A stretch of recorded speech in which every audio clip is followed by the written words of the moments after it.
Welcome, everybody. Today is September 5th, 2023. This is a Hannah City Village Council meeting. If everybody please stand for the Pledge of Allegiance in a moment of silence. I pledge allegiance to the flag of the United States of America and to the republic for which it stands, one nation, under God, indivisible, with liberty and justice for all.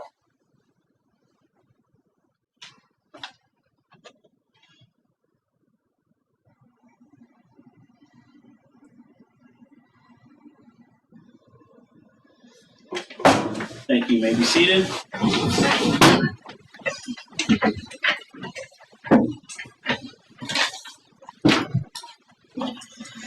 Recognition of guests. Aaron Phillips.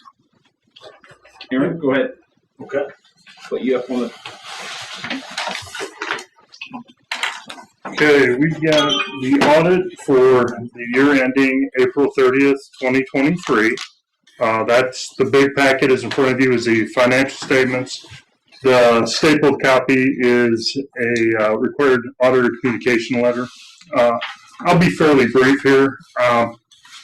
Cassandra pretty much is killing it. We didn't have any adjustments to the books to speak of. So we come in, we do a lot of testing. We're looking at bank reconciliations. We're looking at where expenses are being posted, where revenues being recorded, what fund is paying for what expenses. There's nothing that we found was an error, or nothing that we found that we really made a correction for, which is pretty unusual in a city, local government your size to have no audit adjustments. Is pretty good. So I got to give it to you, Sandra. You're doing an excellent job. Woohoo! I can think that's. I don't think we've ever had one where we hadn't had a due from. Yeah, an expense paid out of a different fund or something. Yeah, there wasn't. Yeah, so it's really good. But we did have a couple recommendations that I think Tom mentioned to you when we were out here about just documenting coding of invoices where the coding goes, to document that somewhere, and then commissioner approval. I think we talked. I mean, those aren't issues. Those are just more, hey, for audit documentation, when we're looking at your files, make it a little easier for us to see that, hey, this was approved, or hey, this is where I want these expenses to be reported. So let me expand on that for a second, just so you understand. So if Jim spends money, when that invoice comes in, Jim has to, he's always had to approve it, and now we have him signing and dating it or initialing it. We just have an initial it, yeah. Initial it saying, I spent that money, yes, the invoice is correct. yeah. I also put what account it comes out of actually on there to make it easier so that when we get audited, it can be found. So both those things are happening now. Yeah, so internal control processes, everything's going great. On the financial side, there's really not anything negative to say. You paid off the $285,000 Illinois EPA loan last year. You paid that off early, so all of your long-term debt is gone. You closed, and then the other thing, just to point out, is you closed the sanitary fund into the sewer fund, so you made that. So you'll see some transfers.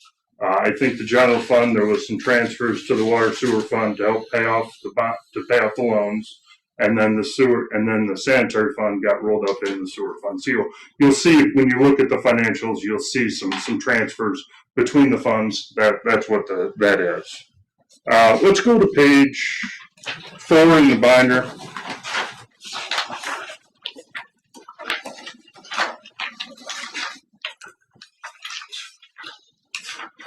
This is statement of net position. This is your assets minus your liabilities is your net position or your net worth. This year, like I said, there is no long-term debt. All your debt was paid off. The only real liability you have is customer deposits in your water. They get deposits when you set up an account. Cash on hand, Cash in the bank is $1,743,000. That represents about 17 months of operating expenses. So as of right now, if you're thinking, how well is the village doing? We've got roughly about $1.25 million of annual expenditures. And right now, as of the end of the year, there was $1.7 million of reserves. So about 17 months of reserves in the bank, which is solid. I mean, there's no way to sugarcoat that. That's a real good number. And I think Brian's been working on trying to get some interest income on those funds, moving some funds around to generate as much income as possible, which with that kind of money is going to be significant on a monthly basis. So down bottom right-hand corner, total net position, really your net worth. Last year that number was $3,558,000. This year it's just over $4 million. So essentially, in accounting terms, we're saying that the net worth of the village has gone from $3.6 million to $4 million over the last year. That's a long term. That's a trend. You need to look at that over a long term. But every year that I've been doing the audit, that's been a positive number. So long term trend, you guys are doing well. Let's see, a couple other points. Page 7 and page 8 are all the funds except the water sewer fund and the garbage fund. And just to briefly say, all of these funds have more money or more net assets than they did at the beginning of the year. So every one of them has a positive fund balance, positive change over the year. And if you go to page 10 and page 11, revenues minus expenditures. I think the motor fuel tax did not go up in revenues. That was probably the only fund that had less revenues than it did in the prior year. The TIF had $8,000 roughly of TIF revenues last year. It has $26,000 of revenues this year. The BDD had $127,000 last year. It's got $141,000 this year. The general fund and all the general fund revenues last year was like $638,000. This year it's $690,000. So the trend just goes on, consistently that you're better off than where you were last year. I think the MFT didn't Rebuild Illinois drop off. That's exactly right. Yeah. Yep. So it was down about 12,000, and I think the Rebuild Illinois was like 13,000, the part that dropped off. So, yep. So it still kind of went up. Yeah. Well, without that grant, without that rebuild. Yep. On the page 13 and 14, just briefly, kind of talked about 13, but on 14 is your water and sewer revenues. Water revenues were $626,000 this year.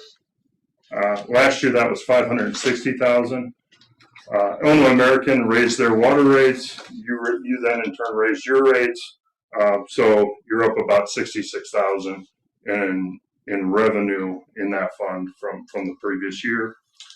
And probably the one thing, if I could say, hey, you did spend more money in the water sewer fund, $592,000 this year versus $500,000 last year. Again, the water adjustment from Illinois American.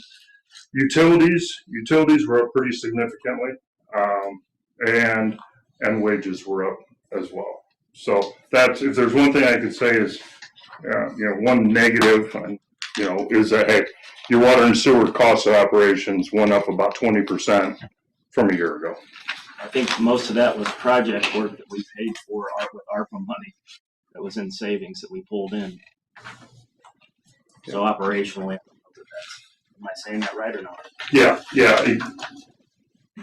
very well. I mean, yeah, you chose to spend that money. Yeah, there's no doubt that wasn't. Go to page 34, and I'll finish up talking about the pensions.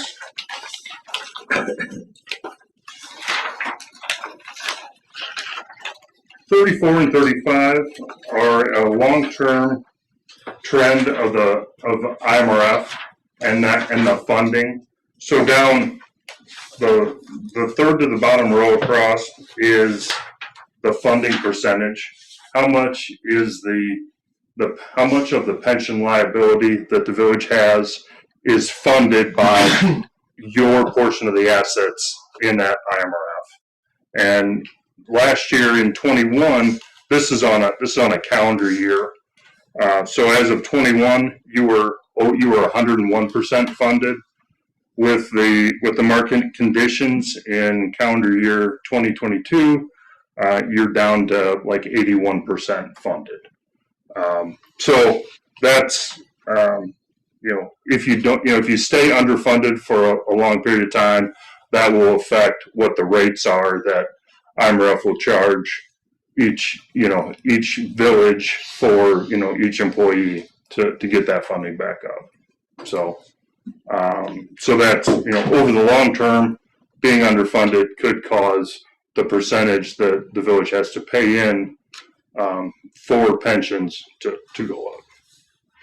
So is there a lever we need to pull now or we just watch it for another year? Or? Well, I mean, it's not typical that a village would pre-fund their IMRF. I have seen that where they would make a discretionary contribution, but really you're just pre-funding what the actuarial would come back and increase your rates. So I don't think there's not an action lever to pull, but what you might see is additional funding percentages that you have to put into your budget, and you have to consider in your budget if it were to fall. I actually think 80% is probably in the safe range, but that's like at the very bottom of that safe range. So just something to keep in mind. So somebody's essentially doing their own audit of us through the IMRF, and they adjust it yearly, or? Well, yeah. Well, they take what your liability, what the pension liability of the village is, and then when you pay in money into IMRF, they have a pool of financial investments. Okay. And when those investments do good, your funding percentage is higher. When it goes down, and so if IMRF doesn't do very well for a number of years, they have to cover that liability. And how are they going to do that? They're going to charge the villages more money. They're going to get more contributions from you. Okay. So it's just I don't think you have anything to worry about. It's just you're just not as funded as well as you were last year. So that has nothing to do with something we've done. It's what they've done. No, it's it's really not what they've done. The market's done. It's really what the market did in 22. So another awesome report. So any questions? Could you maybe just speak to next steps? I know we normally vote to accept the audit, and we need to do that. But then after we do that, then what happens next?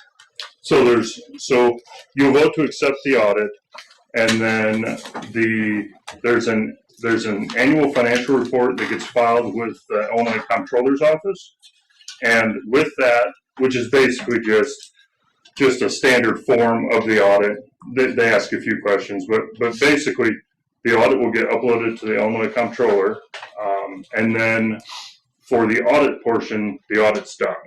Then you guys handle that submission? Yep, we'll do that, and we'll give you a copy of that, and that should be filed with the county clerk. But we'll have instructions for that, and then the TIF report I will get in these financial statements. There's 3 reports that go to Jacob Klein, and then also a breakdown of the expenses so they can see what all the expenses are in the categories. I'll send that to them tomorrow. They'll do the TIF AFR and submit that as well. That's an electronic submission as well. And then I think the GATA report, and I'm trying to think if we did, if we have to do a GATA report, if we have to do a SEC report. I'm not sure. That would be on us. No, that's on me. That would be, it depends on the size of your grants. And so if I can't remember if we did one or not, but when I wrap up the FR and get that, I'll get the GATA report if we need to do it. Typically there's like a $300,000 threshold of state and federal grants before you're required to file that.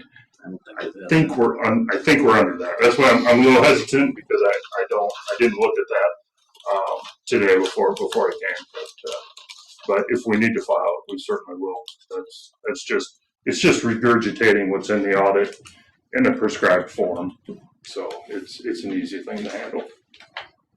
So those are the steps, and then we'll be done for another year. So I will entertain a motion to accept the audit report from Phillips, Salmi, and Associates LLC. So moved. Second. A motion by Sidak, second by Pearson. Any further discussion? I will go ahead and roll call that. Weaver? Yes. Miller? Yes. Pearson? Yes. Charavalli? Yes. Sidak? Yes. Johnson? Yes. Motion carries. Thank you, Aaron. Thank you very much, Aaron. Appreciate it. Thank you. Take care.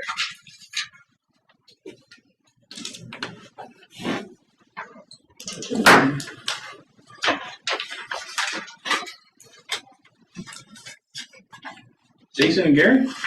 We'll hold it up. Where do you guys go next?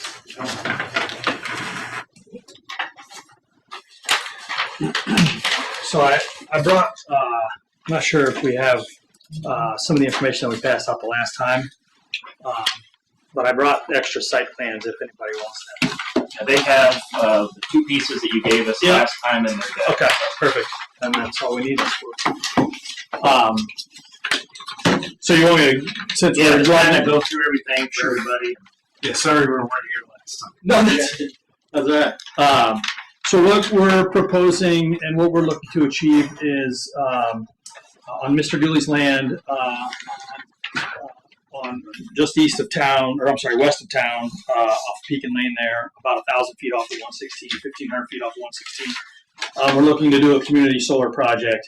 And what we are looking to achieve to proceed with the project is essentially a zoning approval or some approval of if there is no requirement for a non-ministerial permit, some approval of that nature. That's the next step in the process for us, is to either get a zoning approval and or proof that non-ministerial permits are not required. But ultimately, we're looking to build a community solar project there. The impact of the project would be obviously would be on Mr. Dooley's land. We would enter into a lease agreement, and then the power would go directly into the grid and then be sold to subscribers. So the residents of Hannah City could and would most likely be subscribers of the project, and for them that would mean a reduction in their energy costs, and then maybe the village of Hannah City. Mr. Phillips talked briefly about how your utility costs have gone up over the last year. Would ultimately mean a reduction in utility costs for the village as well, specifically related to electricity. And also it would mean tax revenue for the village specifically. We would, based on our site plan, we would be about 500 feet off of Hannah City Glass or Blacktop there, which is the side where there's residential on the other side of Hannah City Glass or Blacktop, obviously. And then we'd have a row of trees for shielding the view of the panels. Outside of that, it would be a fenced array with a low growth pollinator habitat as the vegetation underneath the modules. Ultimately, what that means is, and we would the foundations for these arrays would be probably driven pile. Typically, it's driven pile or ground screws, and the impact of that is that there's no concrete. So when we pull out 30, 40 years from now, there would be nothing left other than the pollinator-friendly habitat, which could obviously be tilled back up and turned back into found ground, or used for any other purpose if it was decided that something else was going to go there at that time. What else for the village? Yeah, so it would be an increase in tax revenue for the village, and I think you have a report. It's like 36,000, roughly, is what I estimated. I don't know exactly what it would be, but it would be right in that range. It's based on a standard increase that's managed by the state of Illinois on what that tax increase would be. And it is located in your TIF district we discussed before, so that would be a TIF money for you. Benefit. Commercial TIF stuff. Yeah. And to be behind, if the Hermans come and develop that frontage property, they'd be behind that. Behind that, and behind Brooks. Yeah. Behind the lake. What's the orange? The orange is just that just represents keep outs that I created for. So the very front keep out is going to be probably be some electric poles up there where we tie into the grid on Hannah Glass or Blacktop there. This orange stuff, this block down here. Yeah. The Yes. shade there, okay. Yep. The orange in the middle is just that's a keep out that I created in my software just for that'd be a placement of some equipment and materials. We left that space open for equipment. How likely are you to pull out in 30, 40 years? What do you mean? I mean, you said that there's usually a time frame. These panels go in, and then your guys' deal's up or something, and you have to renegotiate. Or Yeah. No, go ahead. Well, yeah. So life expectancy of these is 25 plus years. So in 25 plus years, we either have to replace or terminate and go back to farm ground or whatever we decide to do at that time. Okay. So you could go back and I know you guys have slated this. We talked about this before about this being a housing project out there. So I mean, 30, 40 years from now, that would be a possibility. I mean, it's fine. Sure. So in the interim, you'd still gain the tax dollars from the solar while we're not doing. I mean, that's a lot more than you're going to get off the farmland for it. So it's a win for the city for that, Sure. and the discount in electricity. and for you and your family, I assume. For me, for production wise, I Yeah. can't make this kind of money. I mean, quite honest with you, I can't farm that out of it. Sure. So I mean, for me to go solar is absolute no brainer for this. So I mean, it makes total sense for me.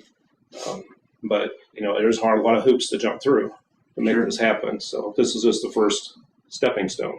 So Order of magnitude on the utility savings? You're usually looking at a minimum of 20% on the supply side. So about 20%.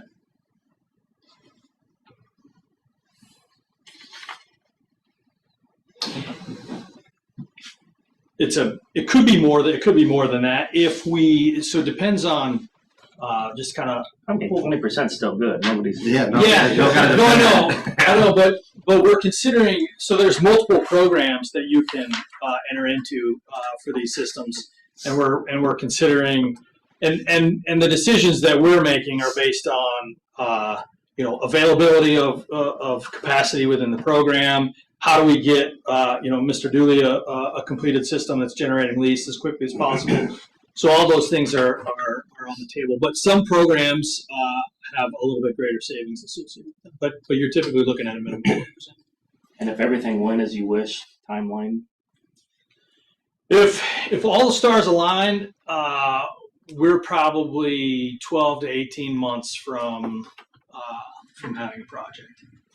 Having a project or completed project? A completed project.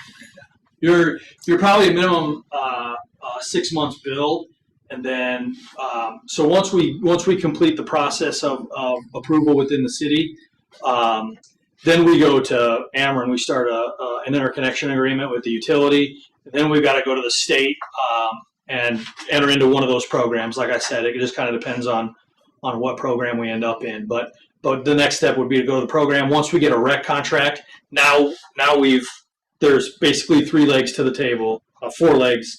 An agreement with the landowner, an agreement with zoning with the city. Then you've got the utility. Then you've got the rec contract. Once we achieve those 4 milestones, then we're on to engineering and construction.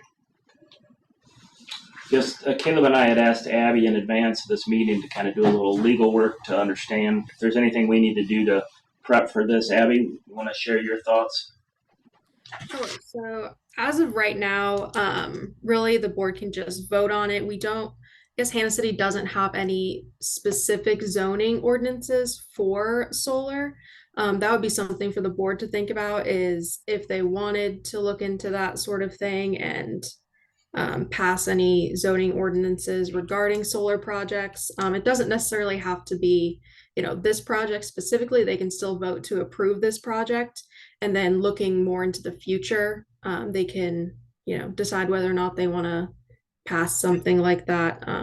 I recommend it just because you don't want, a resident, building a huge solar farm in their front yard and blocking, all the right of ways and people not being able to see stop signs and stuff like that. Like, you don't want that sort of thing.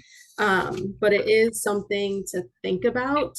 And I've done a little bit of research on it too. So if you have questions about it, I'm happy to answer them. It would be mostly, let me pull my notes.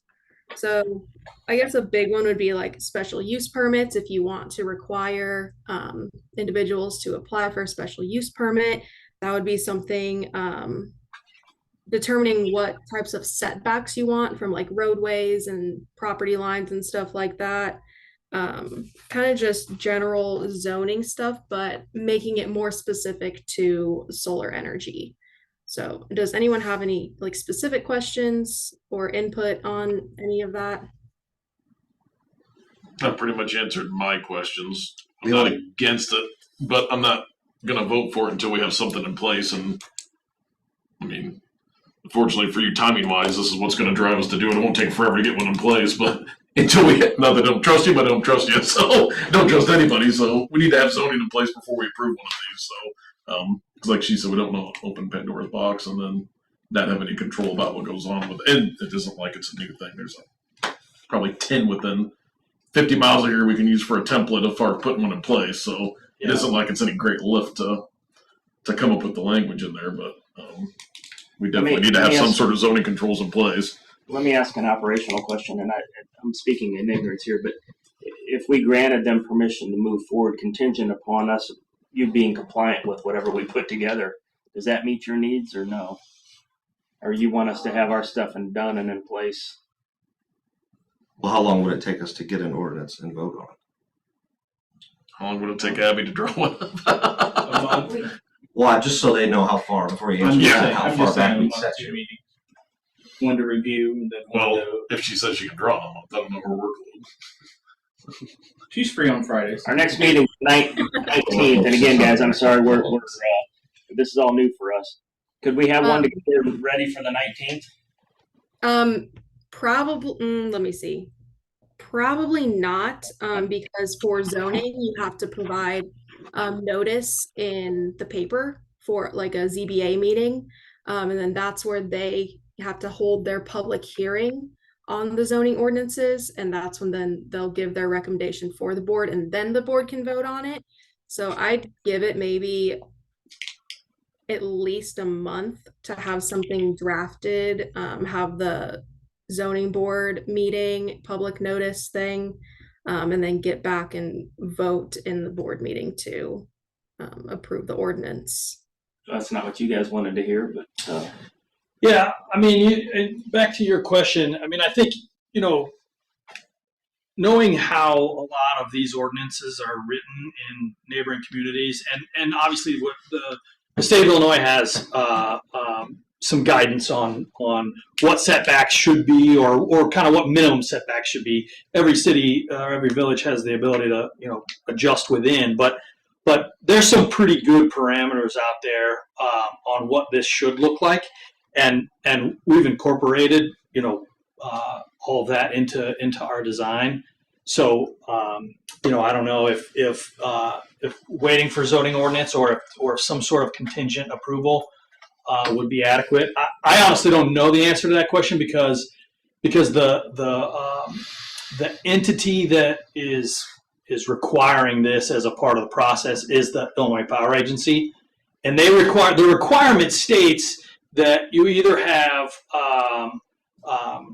a special use permit in hand, or you have acceptance that non-ministerial permits are not required. So, like a letter from the city saying that we don't require non-ministerial permits for a project of this nature. What is a non-ministerial permit? A zoning, Zoning anything permit that's or not something, building or yeah. electrical or plumbing is non-ministerial. So it sounds like the answer would be no. You couldn't move forward until we get it done because we would have some sort of control Your on first it. steps to go So through them and they require that. Yeah, unless you were to say today, hey, like, this one, This you one's guys can not- do whatever you want, but everybody afterwards is going to have to. right, like you could say that this meets what we expect our minimum thresholds would be. Therefore, at this juncture, a non-ministerial permit non-ministerial permit is not required. You could do that, and then when the zoning comes down, obviously if this meets those thresholds, but you don't really know what those thresholds are. Would it Nor do you have any benefit? controls over keeping you to it, but What would it benefit you at all if we at least? That's the problem. But yeah, I mean, we don't have anything to if you- show. I mean, If we this took is 2 all we have weeks, about what you're going to do, so we don't have any controls about holding you even to this, really. I don't know how that works. yeah. Well, I mean, if we say it's approved, we're approving this. I mean, Yeah. there's not enough information here to say that would meet everything we would potentially put in zoning. It's not going to be anything exorbitant, but we're going to have a pretty normal, zoning ordinance for it that requires permits. So, and I would imagine we'd probably have it set up as a special use in ag, so that you couldn't just come get a permit. Everyone's going to be case by case and be reviewed and satisfied. So That's typically yeah, exactly. So, Typically, special use permits means you can put whatever you want in there at any specific time after you say you can use a special use permit. on a no, piece of special property. use would mean it's an allowable use, but it's got to be Just for approved. that, Do what? just for one thing. right. Well, there's uses. There's I ran into this for a kind Yeah. on my property. I wanted a special use permit for a body shop, and they said absolutely will never happen because once we give you that, you can put whatever you want there. anything body shop wise, maybe. Well, If they so- approved you for a body shop, Strip Oh. club, bar. no way. It would be it'd be limited to just a body shop. I mean, you'd be free to build whatever you want to do as far as That's what that. I tried to go with. Yeah, that one I don't get, but we would make, like solar panels would be an allowable special use under ag zoning, like a big solar array like this, and there'd probably be a section dealing with residential, but as far as just this is concerned, to get them taken care of, it would be an allowable special use. Let me ask this question. Generally speaking, because there's costs and time associated with moving forward with having a planning meeting, posting things in the paper, writing the ordinance, all of those types of things. So in general, and even though I realize you guys don't want to wait another 30 days, but that's probably where we are. My question is the board comfortable with us moving forward and spending the money with this type of project, spending the money to put the ordinance and all those types of things in place? You understand? Or are you like, now we're not interested in this at all? You follow my question? Yeah. Are we okay with the project as a whole? The idea of it? Yeah, Not because even- I don't want to go spend the time and energy and money to put all of it together if you don't feel like, and I guess we're not saying you're going to definitely approve it, but directionally, do you want us to head down this path? Yes. Yeah, I think we should. I mean, there's some things we've been proactive about that we've never even had to deal with. But based on recommendation of the attorneys, we've added ordinances on. This is something that we haven't been proactive on, but I think it's going to be obviously being driven by demand now that we Basically, need be to a lot do. like the ones down on Cameron Lane who just got installed. Very similar. Are you Very with similar. that one? No, I'm not involved with that. Well, that one's a lot closer to the road than this one will be. Yeah, that was right on. That's right on That's Cameron like 50 Lane. feet, not 500. Yeah. Well, just to simplify this a little bit, so couldn't you guys just use the Illinois regulations already? Yeah, in she's place? already got some templates that she's going to pull together, but we have to customize them for us, and then we have to post it. We have to have a planning Right. commission meeting. We have to do all of those things. Because you have an outline for it then already. We do. So Oh, yeah. It won't be writing it from scratch. Yeah, there's a ton of them out there already. I mean, we're late to the game as far as dealing with these, so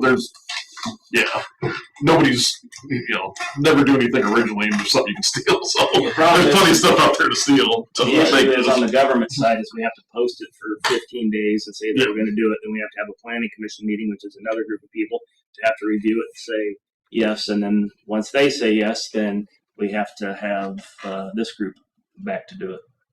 To approve the ordinance itself, and then we come back after that, right? Zoning board gives a recommendation. The board can either go with or go against that.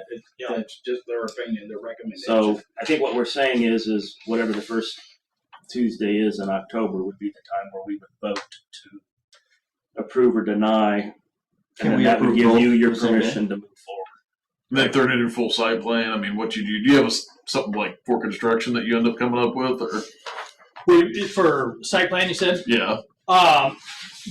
We would long term, yeah. Once we get to once we cross these hurdles, we get to a full engineering phase. Yeah, Then we dig in quite a bit deeper. yeah. I'd say you're probably going to dig in a little bit deeper for approval. If I could just think what I would want to see in it to get approved, I would think dig a little deeper than this for submittal.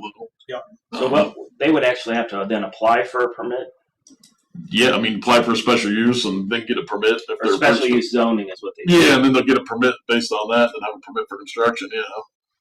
So, I mean, you'll have a little bit of sunk work into getting a permit, but I mean, everybody does. So this new ordinance would then have residential included in it, We'll so have we residential wouldn't and have commercial. to do an additional ordinance. Yeah, you'll probably have residential, commercial, and then utility scale or utility scale. Yeah, something. yeah. This is community. There's really community solar then utility scale, but utility scale and community solar kind of typically fall under the same bucket because it's a scenario where power goes into the grid and not directly into someone's meter. Yeah. So not directly tied to someone's building. Well, that was the one other question. I don't know if this is Abby knows this or if you guys know this. Is there any other factors other than the village that would stop your solar farm or any other solar farm?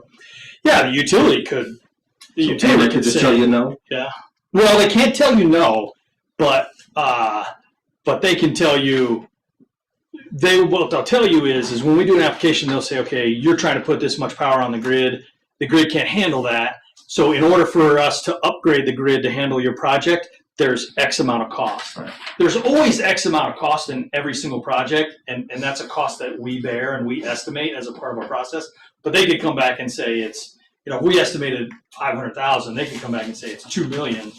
That could kill the project potentially. So do you have is the capacity in the grid right here to handle this as it stands, or do you need grid improvements right here to feed this in? We're going to need grid I was improvements. going to say, because I was regardless. wondering where this was going to tie in at. It's going to tie in at the grid. Basically, you've got three-phase on Hansard Glass or Blacktop. Okay. So we're going to tie into that three-phase, which cycles back to the substation on Taylor Road. Okay. So that's the section of grid that we're on. Gotcha.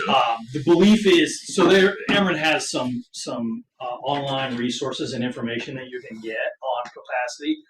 As we stand here right now, we believe that there's adequate capacity on that line, such that whatever those upgrade costs are, they will not be unsupportive of a project. So, based on the information we have. Okay. I just didn't know what would stop another energy, for the field right next to you. I didn't know if there's anything outlining that. Just village and As long as they can come in after them and still have the capacity to feed into it. well, and that's part of all the purpose Yeah. too. We need to have we want to have some kind of control.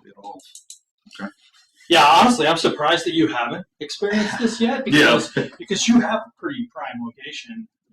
Given your proximity to substations and capacity and infrastructure. I mean, there's been Kansas City, dozens of fields around the county that have been looked at for this, and nothing that Nexus has ever come up as far as Oh, it's really that. Yeah. One other thought, and again, I'm going to get ahead of ourselves a little bit here, but the CO2 pipeline, I've done some research, but I'm hearing there's a potential that they're going to come down Eden Road and then follow the old railroad path towards Hannah City, almost all the way to Hannah City, Glassford, Blacktop. and then go south from there. Does that impact because it's that if it does that, if that winds up being the truth, that's gonna be pretty close. Well, they have a 75-foot setback from what I'm guessing is the railroad right away there. Yep. Yeah. So if they're going to follow the railroad, they're probably looking, I guess, get their own easement piggybacking off the side of the railroad, I'm guessing, running alongside of it. So They haven't contacted me about that. I've heard all kinds of stories on that one. So I've heard a diagonal across Rosenbaum's. So Yeah, it's what I'm sharing isn't hard fact. It's just one of the options I think that we're hearing. It's definitely, and we're going to talk about it later tonight. But what I'm hearing is it's going to come down Eden Road from Elmwood, and then eventually go along Hannah City Glassford, and then cross over to the east side of Hannah City Glassford around FS, and then go on south from there. But what I don't know is one of the options I'm hearing is to come down, use the railroad right away and come all the way down to close to Hannah City Glassford, go south on the west side of the road until you get to about FS, and then cross over and then kind of go diagonally south from there. Do you know what kind of easement they'll require for? What I'm hearing is they're telling the farmers is a permanent easement of 50 feet each side, a temporary one of 75 for construction. wow. We're gonna be pretty close to the 75. Yeah, because we're 75 foot from the property line, not from the railroad If itself. they're getting 100-foot easement with another 25 of temporary, then if they're running down the north side of the tracks, because the south side they could just go in the field, I guess. But either way, if you already have something there, if you're there first, I don't know how much room they'd have to force you to. If it's already built, they don't have much room at all. Yeah. Or far enough along. buy you out. Yeah, take away some of your rights. I mean, because you're going to have lease signed for the entire property. You're going to have rights tied up for it. So, and again, I'm not saying that's out. hard fact. I'm just saying that's one of the options I'm hearing as it researched it. Yes, I haven't heard that one. I've heard, well, there's all kinds of. Yeah. So there's not much underground involving these solar things as far as wire or nothing. There's wire runs that'll be underground, but nothing major and nothing too awful deep. Mostly trenching work, and once you get to the grid, we'll be tying into the grid above ground, and then I'm not sure if that goes underground there or not. But I'm not a windmill fan. There's 300 yards of concrete in each base of a windmill. It's so green. Yeah, this will all pull out and be fully, wire conduit that's fully recyclable, and it'll be returned back to. In fact, our lease requires me to turn it back to him the way we found it, if not better. How many of these are you involved in around here? I figured you was involved in all of them. The one in Mapleton, the one on Cameron Lane. No, different companies does it. I'll be honest with you. We were. I'm a small company. I actually grew up here in Hannah City, and I grew up on Turbo Road. So we're a Peoria-based company. I'm not one of the big national, East Coast, West Coast companies with big pockets. We did a small community solar project for the village of Deer Creek, and that was just in part. We did that with the village in partnership with the village of Deer Creek on their land.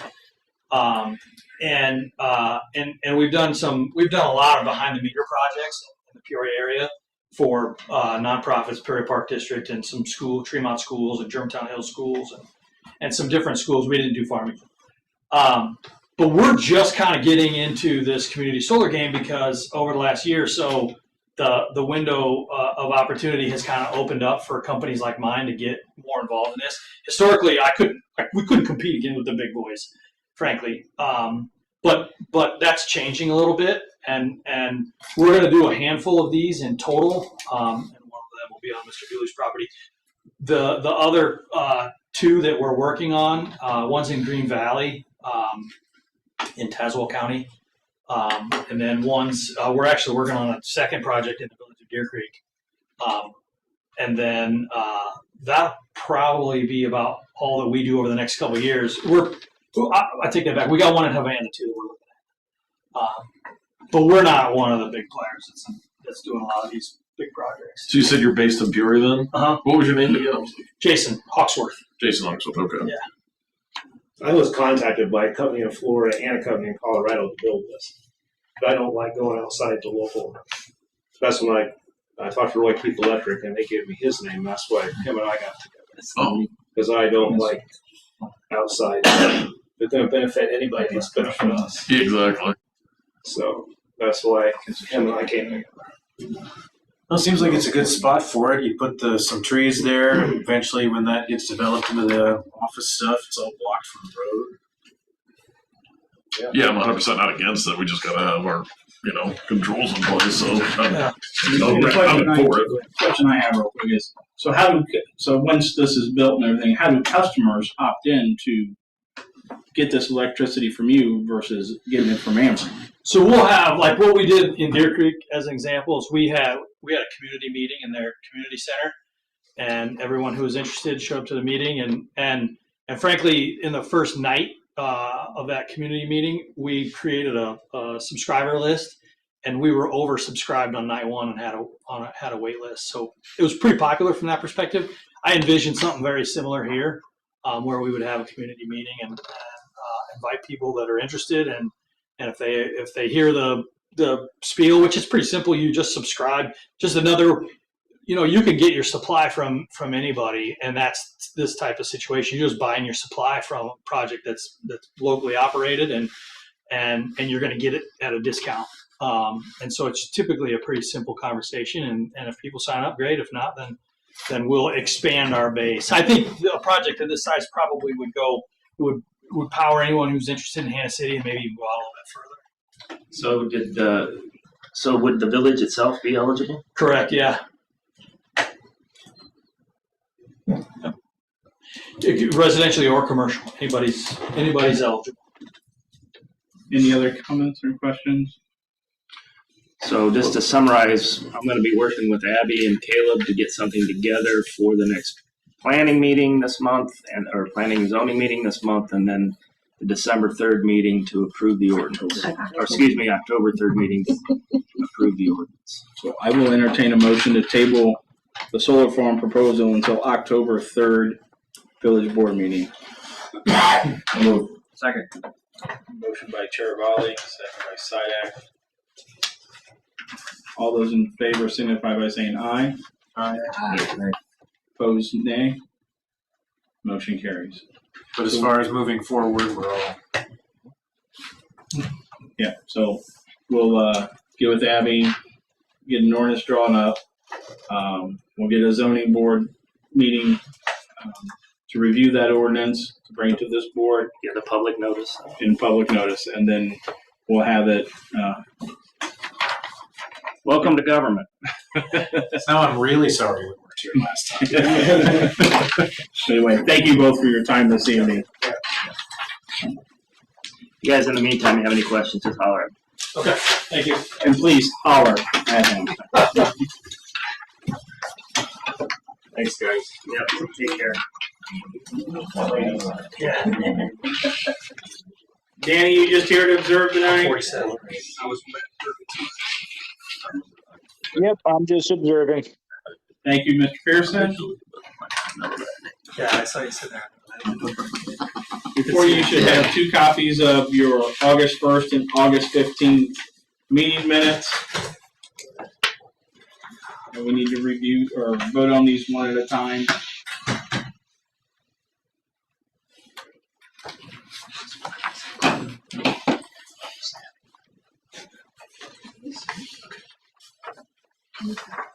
Make a motion, we accept the August 1st meeting minutes as submitted. Right. You have a motion by Sidak.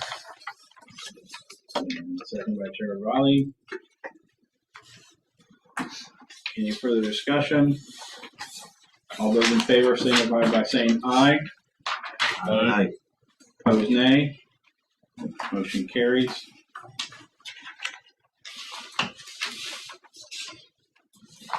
You just do August 1st. Yeah, make a motion to accept August 15th as submitted. Second. I have a motion by Johnson, second by Sidak. Any further discussion? All those in favor signify by saying aye. Aye. Opposed, nay. Motion carries.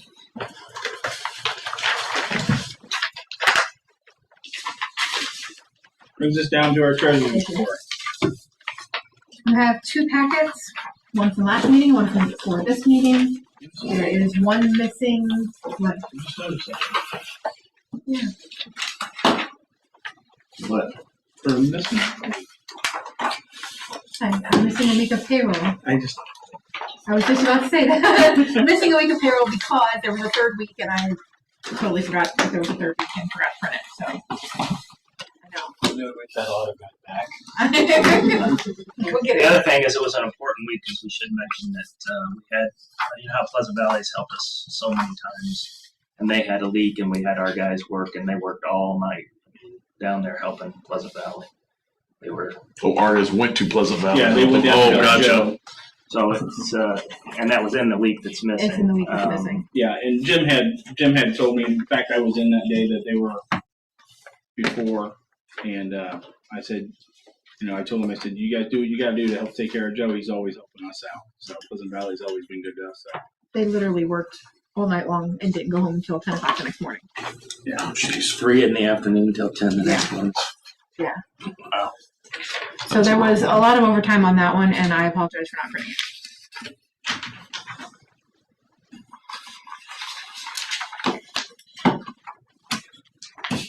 Other than that, there is on this week's, there's the new meters finally came in, Midwest meter. So that's another thing for ARPA money that I will be transferring.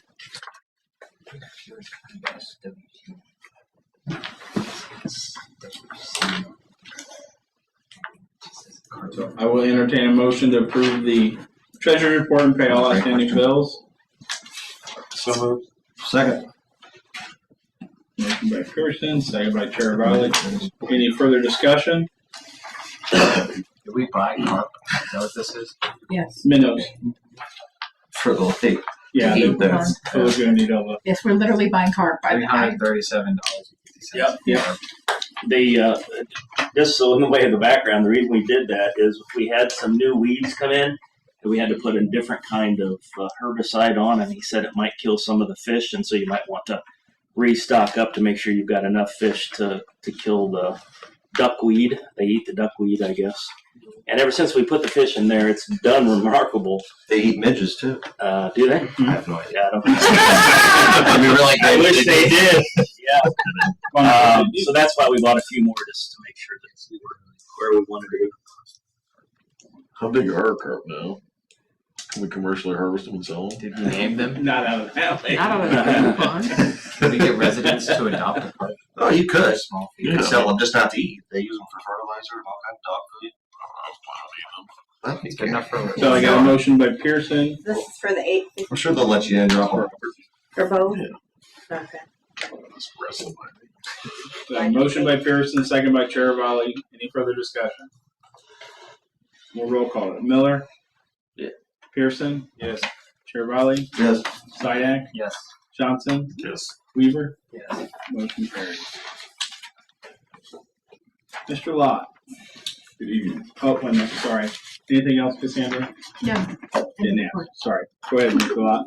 Good evening. I think on the agenda for me is to kind of revisit and look at the water tower.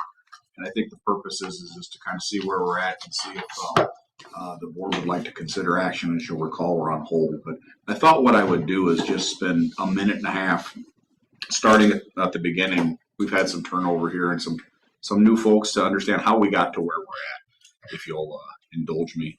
Right now you have a 50,000 gallon elevated storage tank out there that was built in 1952 at the time where you had two wells underneath it and you pumped water out of the wells, out of the bedrock, right up into the tower, and there was nobody telling you to treat it, and you drank it and you moved on. In 1952. I don't know when you went to Illinois American. It's before my time. 80s maybe? Anybody know? Well, let's see. We're 6 years away from 24 years ago. Okay. So. Yeah, we have the wells out at the old. So it was pretty close to when I started. But anyway, you've been on Illinois American for quite a while. So you got out of the water treatment business. They sell you finished water out on 116. It's pumped up into your tower, your 50,000 gallon elevated storage tank, and that pressure distributes it through your system, which you retain ownership of, to your 602 customers through that tower. You're what's called a satellite system for the EPA. You're not in the treatment business. You're in the distribution business. Back to the power. You don't generate, you distribute. But that's how you obtain the equipment that you have. Again, it's 50,000 gallons. You use about 100,000, maybe more on hot summer days, 120, 130 at times, at least the last time we looked. So you use about twice in a day of what you have up there on a peak summer day. And the EPA has a rule of thumb. They want to see a day in the air, they call it. So you need, in rule of thumb, twice that tank, if not 3 times that tank, to make them happy. And that's for a lot of reasons. For fire flows, for storage, if something was to break, so that your customers aren't out of water. But because you float off of Illinois American, you're a little bit different. And so when the EPA suggests or strongly recommends that you replace your tank with something at least 100 or 150,000 gallons, you say, yeah, but we got all the water we need from out front in Illinois American, and they tend to leave you alone for a little while. Will that last forever? Don't know. But that's how we've been going as long as I've been here. We inspected that tank last in 2013, so it's been about 10 years ago, and it's probably getting due for that. Tanks will last a long time if you take care of them. Paint job, those sorts of things, looking for rust, these sorts of things. But you can't make it, it's not going to get any bigger. So you can continue to limp along with a nice piece of steel that's half the size, at least half the size of what you need, according to the EPA. So in 2020, we've been looking at this for years and years and years. In 2020, we did a planning study to say, what do you have and what do you need? And when we did that, we were looking forward to money that's out there. And in summer 2020, we looked at your growth at that time, and still you were annexing significant amount of property, not necessarily to serve with water, but it's certainly something to look at. And what we recommended at that point in time was a 200,000 gallon tank. So you might argue you could get away with 150, but we were looking at growth. Hate to go spend, let's call it $2 million on a tank, and then 15 years from now it's too small because the business park or auto manufacturing facility that went out in your new or the fishery probably need a lot of water.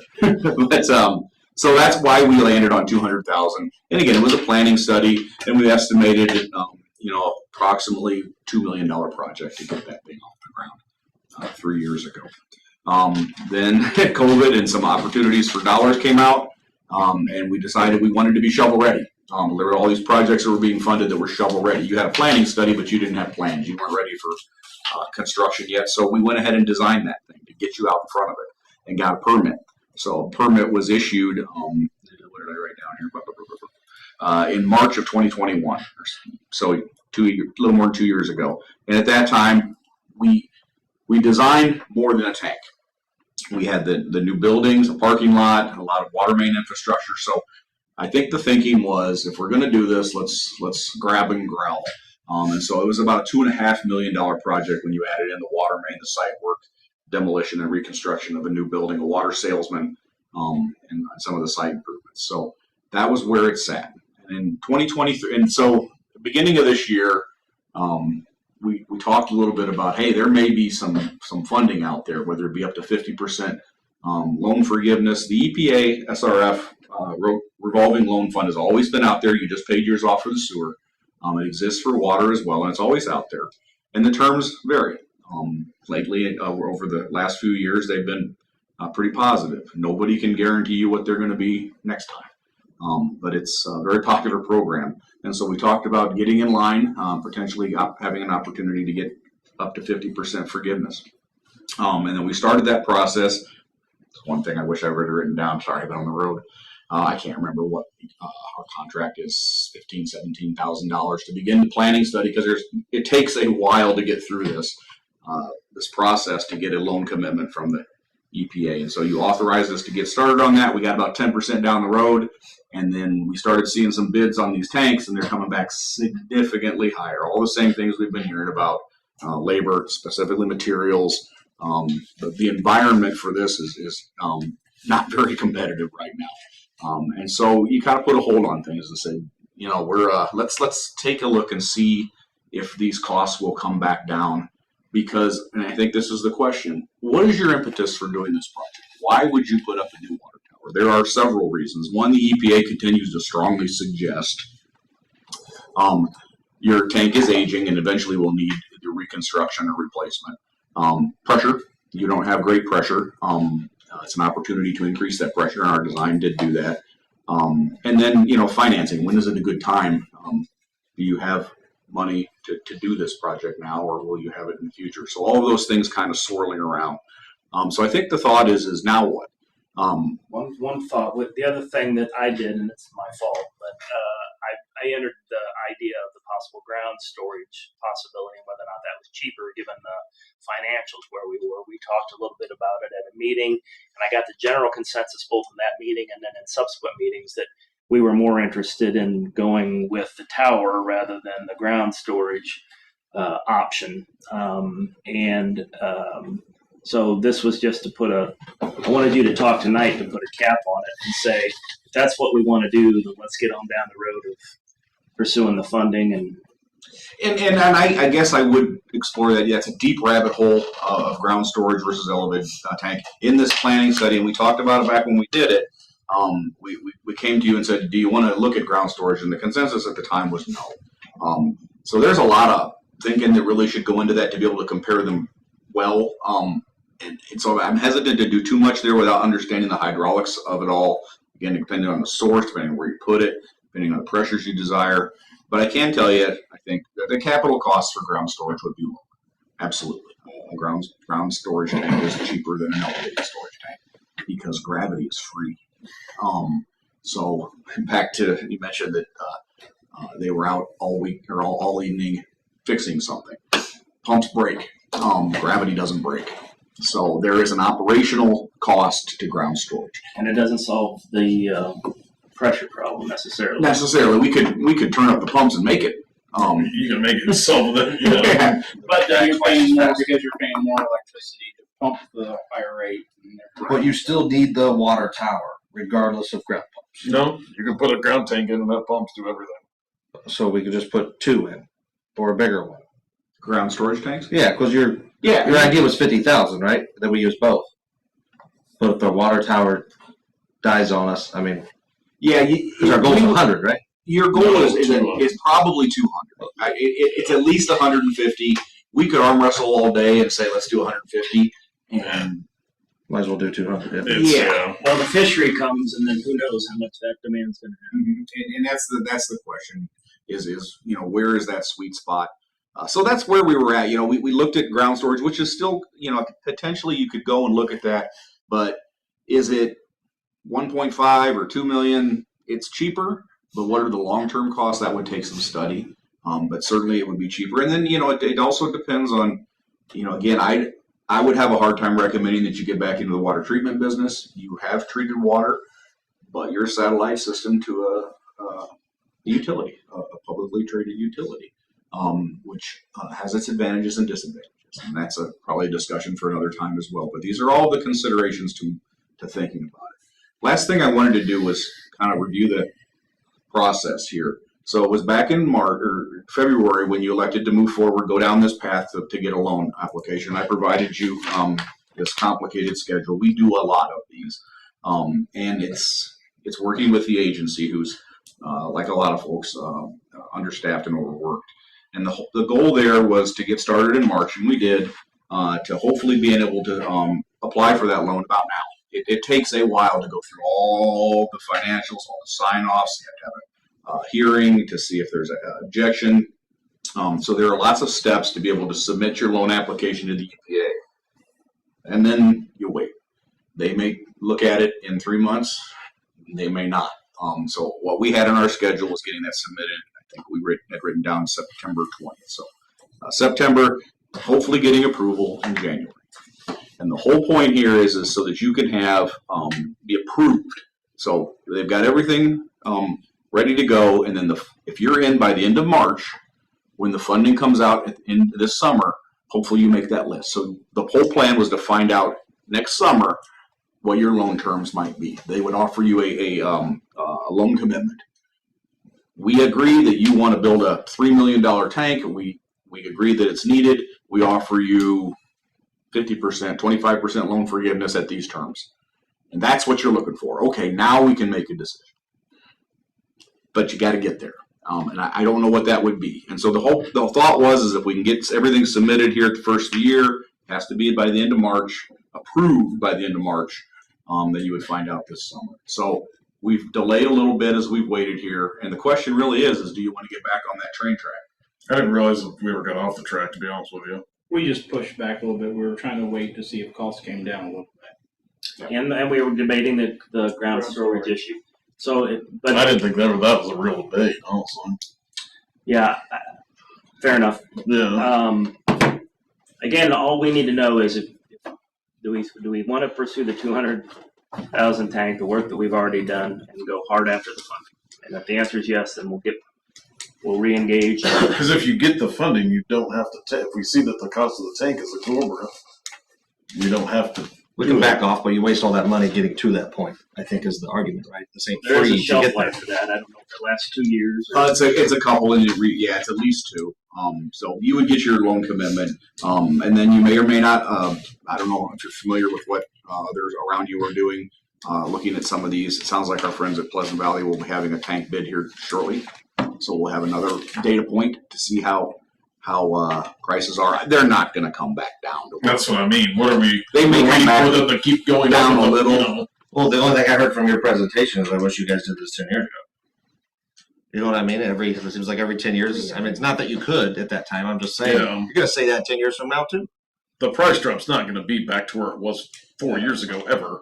It's going to be just the normal ebb and flow of the market now. So I mean, what's the life expectancy of a water tower? I know they're all different, but you got to have an idea. Yeah, I asked that question of a 1952 water tower. You know, you're getting there. You can maintain it. And the last time we did it, needed a paint job, and you did it. It's fine. It's 50 years old. 60 is not uncommon. 100 would be thinking about it. So I think you'd be hard pressed to get another 30 years out of that thing, giving it a lot of love and attention. And I believe the last EPA report was a minor was going on it, wasn't it? Also, I think they were concerned. Like I said, we haven't been up there in 10 years. Yeah. So it can be done for in 20 years. I mean, anyway. It could be next year. So I think what we're hearing is if we're re-endorsing the original plan. Let's get on down the road and try to get the funding. Is that what I'm hearing? That's what me and him said. That's what I'm saying. Yeah, there's a lot more here. Yeah, the plan that you drew up, bulk water sales and everything, is what starting the water main, spidering out from it. You know, and I don't mean to complicate things, but okay, let's say you get approved and they find out the loan terms are 8% interest over 20 years with a 3% forgiveness. You may say, you know what, we're not going to do that. We just published them. It's 1.8%, but I don't know what the forgiveness level would be. Right, and it depends. And then next year, when in July, that it's not going to be dramatically different. Let's say you don't like it, you don't have to do it. You could cut your project back, cut out the parking lot, make it smaller, simplify the thing, go out to bid, and pay for it with I don't know, bake sale, whatever money you have sitting in the bank. Yeah, certainly can do that. Yeah. But you won't find out. You won't be approved. You won't be in the program unless we push and get in there, get everything set. Can you say we're not going to use it and then next year go for it again and see if it's a better deal? Yeah, it has a couple year shelf life. So if they come back with the rates and everything and say, okay, here's what we're offering, at that time we can come before the board and say, no, we think that rate's too high. They're not giving enough forgiveness. We're going to put that on the shelf. But then it's not guaranteed that we're going to get it again. Our name stays in the hat, though. It does. I believe it does. Yeah, unless you irritate them. Well, and I say that kind of tongue in cheek a little bit, but there are a lot of steps, like the attorney's opinion. You need to show your financials that you can pay this loan back, and so you will. But if that were to change, then you might be able to fall off that shelf. We can pay that 1.8% interest with 50% forgiveness, no problem, right? I think we can, yeah. And we're going to talk tonight when we do go through the financials and stuff about. And we don't have to prove nothing to them if it's higher than that.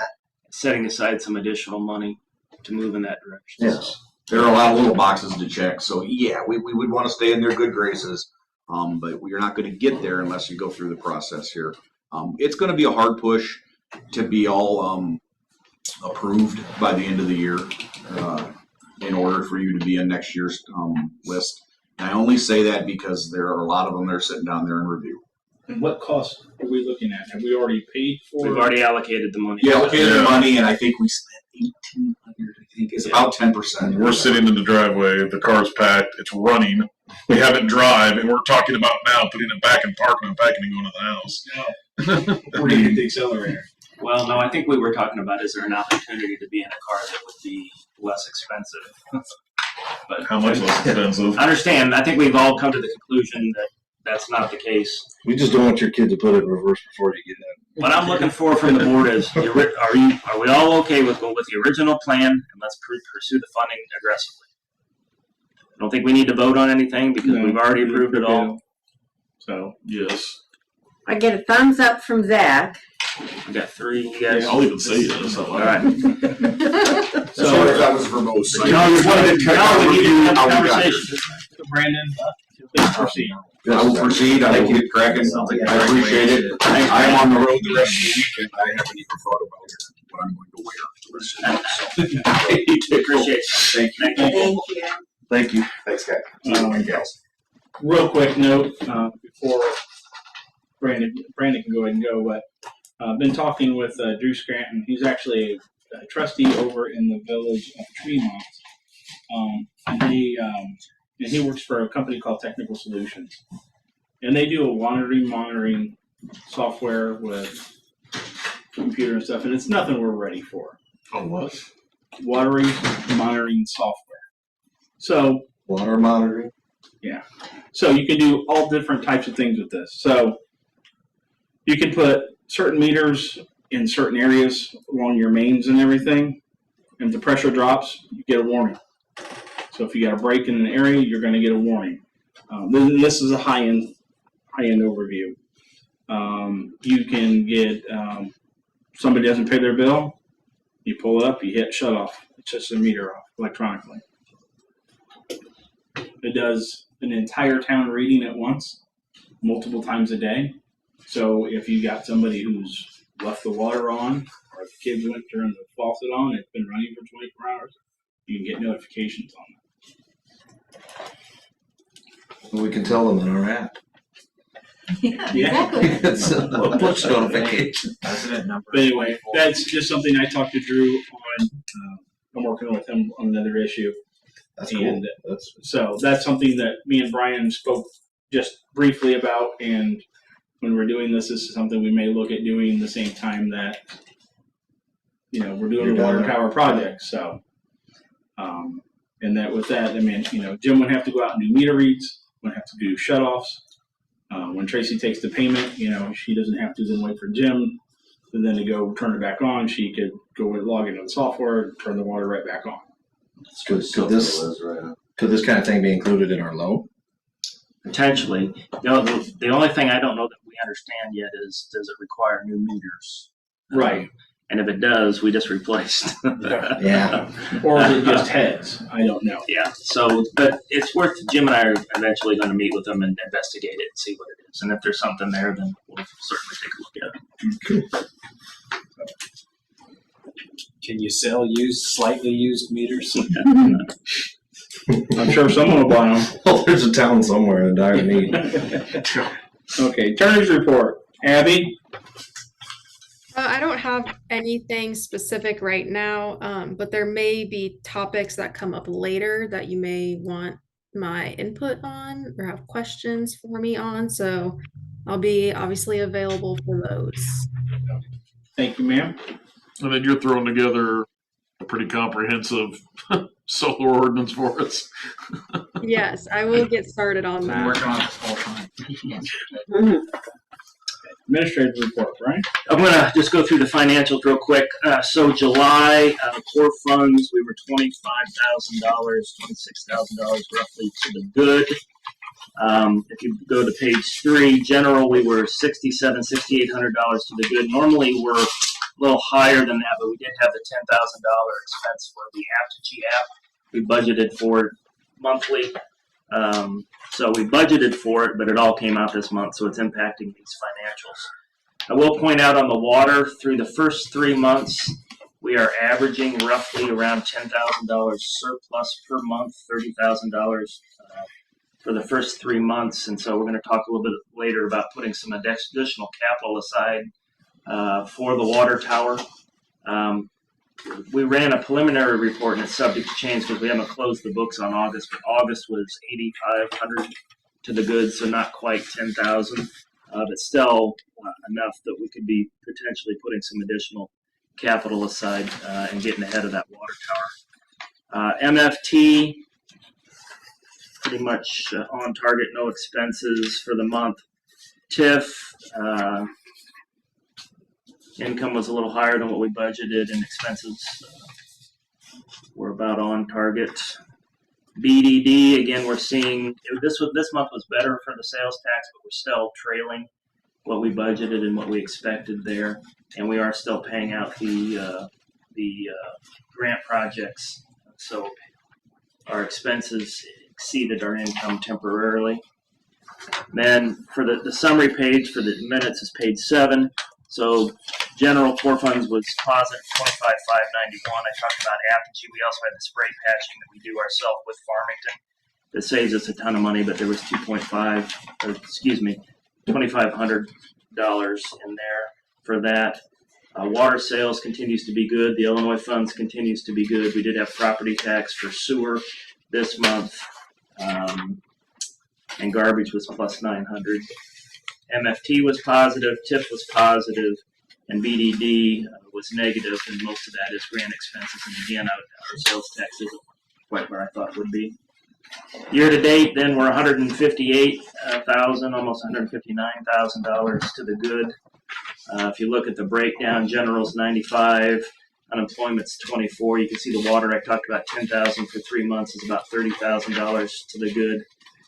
Sewer's 30,000 to the good, and garbage is to the good. So each area pretty much is carrying its own operational expenses plus capital at this point. Year to date, MFT we're positive, but I think we've got some expenses coming from Porter Brothers. Have we processed those yet? I haven't gotten an invoice yet. Okay. TIF year to date is positive, but remember 80% of the residential has to go back to the other taxing bodies, so that'll happen eventually.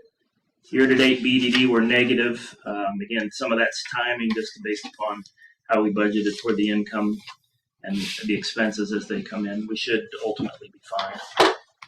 And then if you look at year to date summary, all of our taxes are up except sales tax. Illinois funds is positive. I think we had an extra police protection bill in there. The Apogee bill was in there, and then what was the community projects? I forgot. You told me.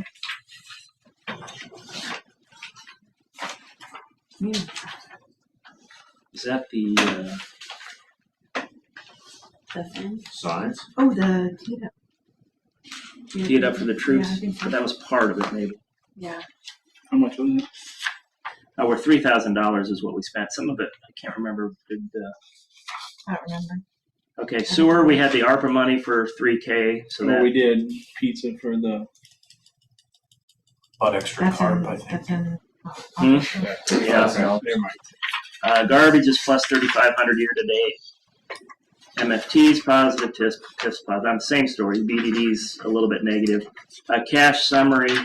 So we got 834 in checking. Savings 1,084. Remember from the audit discussion, I think he said we finished last year at 1.7, right? So you can see in total cash we're at 1.9. So we're still making good progress cash-wise. And then the last slide, we did a reconciliation, but I'm not going to bore you with those details. We just looked at what the income was and what our cash was. And I had to reconcile those to make sure that they were good. On your cash page here, you can see what the cash is for each of the individual accounts. Operationally, that green column up in the upper right-hand corner is $98,000 cash flow to the good year to date. So those trends continue.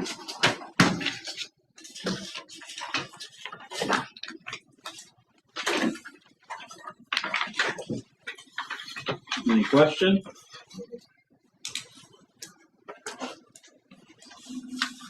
Okay, committee reports, Mr. Charbonnet. Brian just touched on it. We have a surplus in water. When we upped for Ryan's bill there, roughly 10,000. Like you said, it was only 8,000. 8,500 I think this month. 500 this month. So our idea was to take 5,000 more and move it over to the water tower capital.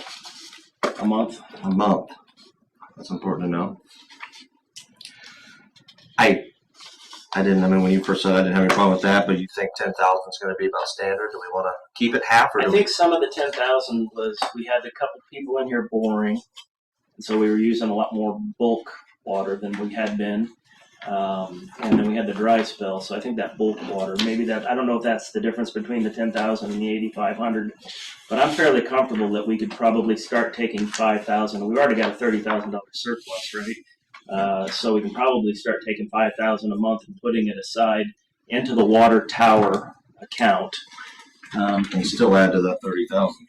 Yeah, if you go back and look at the cash, we're currently putting, if you look at the savings for tower, we're currently putting $2,500 a month into the tower and $2,500 a month into the lines, future savings to fix the lines for leaks. Capital.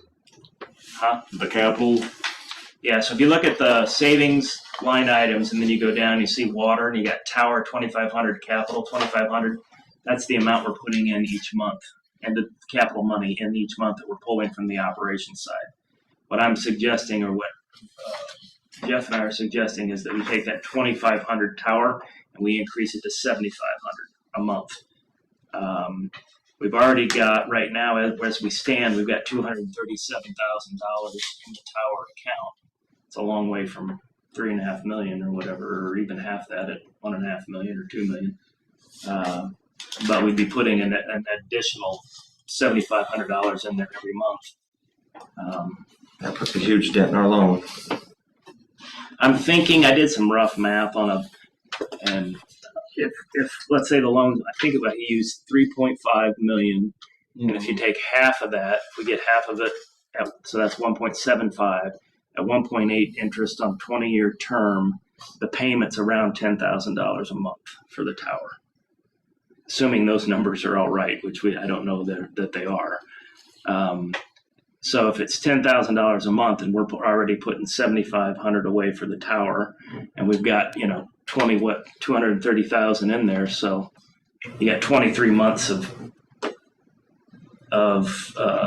payments already in there, and so we'd only be another $2,500 a month away from making the payment on that tower loan, which would come from. We'd have to move from some other places, probably. We got to come out of there. But yeah, we just have to. We could take buildings and grounds down. And we would service the loan from that tower account, right? We make the payments on the loan. Yeah, you'd have 23 months already. If it's $10,000 a month, you'd have 2 years of payments already. Yeah. Well, and if you look at it, if we're putting $7,500 a month in there, we only need. Even if we just kept putting $7,500 a month in there, we only need $2,500 a month for the balance. Correct. To finish it off, that's at $225,000 balance. That's 90 months. So that's all our best case scenario. Yeah, on the way that's the getting loan works 50% out. forgiveness. That's a $3.5 million loan. And the biggest thing being 1.8. Yeah. Yeah, but also we're within shouting distance of paying for the. Yeah, even at that, that's 7.5 years of making up the difference. Or if it's worse, say it's even half. Also, assuming Illinois American Water does not raise the rates. If they do, we would have to raise ours again. We did the right thing. That doesn't change what we put in there, though. Well, also, we could also look at if we have that surplus and we do It get the does, loan, though. we could pay that chunk at the beginning of the loan to help reduce. Make the payments lower. You can do that. Because we're running that huge surplus right now. That would go away Unless we raised our rates on again. bonds, yeah. Which we did the right thing by raising them as far as we did the first time. If there's one sure way to lose your utility, it's not raising rates when you should. There's room for most them towns to keep around here going that have had to sell out. It's because they were always afraid to raise the rates. So in our people in budget, those towns found out then when they all got zapped at once by Illinois American Water. Well, we might have some electrical. Yeah. I think the question is, do we want to we can always reverse it later if we have to, but do we want to take another $5,000 a month out of water and put it into the capital account? And we're running like 30 a month surplus, you said? No, 10 a month, 5 to 10. 30 year to date. Oh, got you running 10 a month surplus. Yeah. So take And half we- our. And we ran, again, the books aren't closed, but it was 8,500 this month. So even if you took another 5 off the 8,500, I mean, you're still 3,500 to the good. I don't think we're going to hurt our cash in the checking account for water. But I mean, May doesn't like we're sending it away. We can never get it back. Plus, the other thing is, the more money we put into that savings account, the more that's the account that's drawing the higher interest. So Is that even something we need to vote on, or you just start doing it? Yeah, we need to vote on it because we're moving funds. And the other was approved in the budget. So I just think what I would argue is from this point forward, just let's take $5,000 a month. And that puts it underneath the interest drawing. Correct. And then when we get to the end of the year, if we've got surplus money on the water side, we can cut some of that off and put it into capital then too. But Just like discretionary one time. Yeah. I kind of think like we should count our blessings and put as much as we can right now. So in case anything does happen in the future.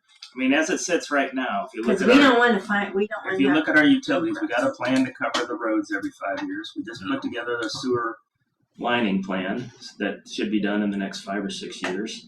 The water tower is really the last big thing, so if we can put additional money back for that. And I have high hopes once we go through the roads once, we won't need to do them every 5 years. Yeah. Then we can do more of Maine or something else big and more meaningful, something meaty. Well, once we get the tower in, we'll probably have some stuff to replace there. As the pressure rises, I'm sure they would have a plan about how to stair step up the pressure from where it's at now, because we'll find the weak spots in our system. But even at that, we've got another $144,000 for the line replacement, and we're putting $2,500 a month into capital for that. So for the line, And we're worth $4.5 million.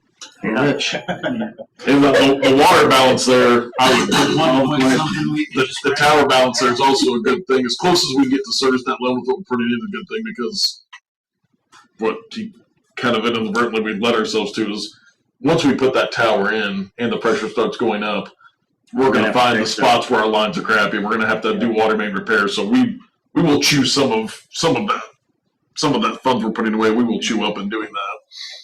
So I will make a motion I can to move $5,000 more. Well, yeah, $5,000 more, correct, on top of the $2,500 from the water department into the capital water account. No, tower. Water tower capital account. motion by Chair Volley, second by Mr. Johnson. I'll still second. Any further discussion? We'll roll call it. Pearson. Yes. Chair Volley. Yes. Sidak. Yes. Johnson. Yes. Weaver. Yes. Miller. Yes. Motion carried. Cassandra's going to summer camp. IML. We'd like to send her anyway. That's the total, right? 1,600. Yeah, I mean, we've estimated Plus the whatever hotel at 1,000, meals and travel at 300, and the conference at 310. So it's roughly 1,600. I don't know that we have to approve a specific amount. You know, We can approve, what's our hotel? it was 1,060 last year. So, Just for the cost of it and then customer renewal or Yeah. whatever they call yeah, we do, what we do is we do a motion that would be, cost of the hotel The plus conference. incidentals. it. They don't know the cost of the hotel yet, though. Yeah, you don't. We won't know. We know what last year's was, but You we haven't don't, registered yet? yes, we have. But until you check out, I don't have the whole cost of it because they don't. What I would Well, do what's is, the estimated month? 1,060 is what we paid. Why can't we just approve 2,000, and if it comes in lower, hooray? giddy up. Can I make a motion to approve $2,000 for Cassandra to go to the IML conference? Plus incidentals. Yeah, plus incidental. Second. Motion by Chair Volley, second by Sidak. Any further discussion? We're over. Chair Volley, Yes. Sidak, Yes. Johnson? Yes. Weaver? Yes. Miller? Yeah. Pearson? Yes. Motion carried. Who seconded that? Who seconded it? Sidak. I didn't write it down. Probably because I'm like, oh, Anything else under finance? Did you send me one other thing you wanted to talk about? It's not on the list. I don't think so. If I did, I don't remember. I will say end of report. Okay. Sanitary sewer, Mr. Pearson. Yeah, we have a couple. That's things. okay. I don't have. Oh, yeah. No, that's the solar farm. Okay. Okay, excuse me. Did you have anything else? Mr. Nothing Johnson? really. We're just waiting for the ordinance. And we'll deal with that later in the report. Mr. Johnson. Mr. Pearson. Yeah, we have a couple things. Okay, sewer lining is done. Went well. Invoices are coming. I saw that in the meeting minutes it said might be able to start in 30 days, but it's 30 days and we're finished. Yeah, they came in and got it rolling. So Yeah, guess so. Yeah, that one pipe that needed repair was repaired, so all is well on the sewer lining update. Jim stopped at my house one morning last weekend, and both the lift stations on Lakeshore Drive had busted. There's a bunch of cleaning wipes that keep getting built up in there and just jammed into this thing, and it like spun around, caught the power cord, ripped it in half, and yeah, so he was trying to see if one of his buddies could come out and help him see if he could fix the power cord, but I guess that he's like, I don't think it's gonna work. Well, now we got a lift station up here, so I don't think it'll work. So yeah, we need to replace. Is it one of them or both of them? So both of them are broken. yeah, I think he only ended up, based upon this quote, replacing one. Yeah, that's what it looks like. Yeah. That's for the wipes again. And Yeah, so I guess different we've sent out location. communication to everybody before, but yeah, Jim's like everybody on that side of town. Let me know. But you're fine.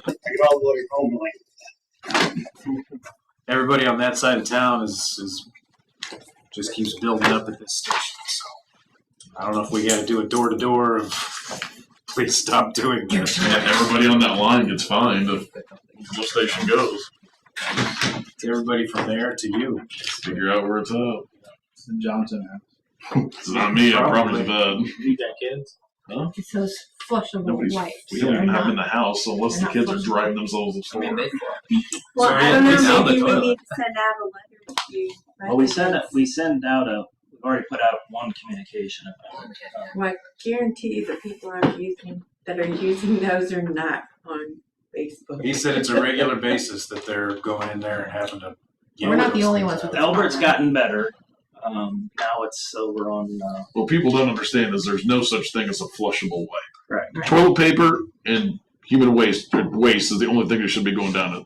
That term is, there's no such thing as a flushable wipe. Just because the package says it doesn't mean it is. It's total garbage. I don't know how we need to communicate to people, but What about Said flushable? take pictures of it when you're pulling that out and we'll start posting that stuff. We Flushable did in golf balls? Germantown.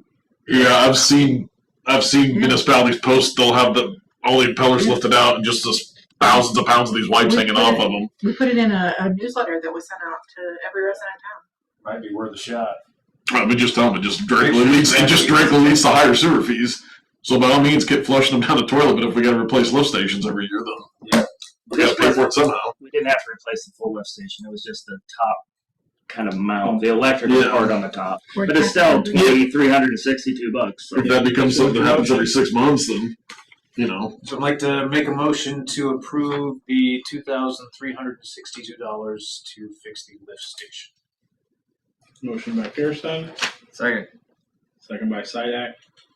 Any further discussion? We will use ARPA money. We still have ARPA money left. So.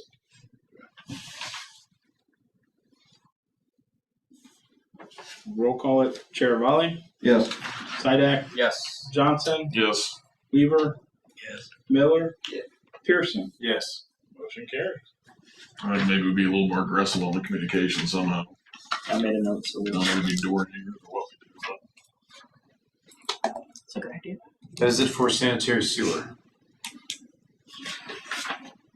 Water, Yeah, may as well do the numbers first.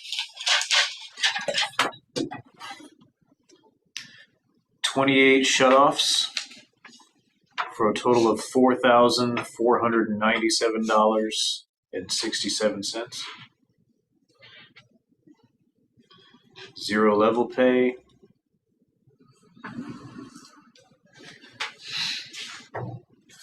5 foreclosures for a total of $939.87.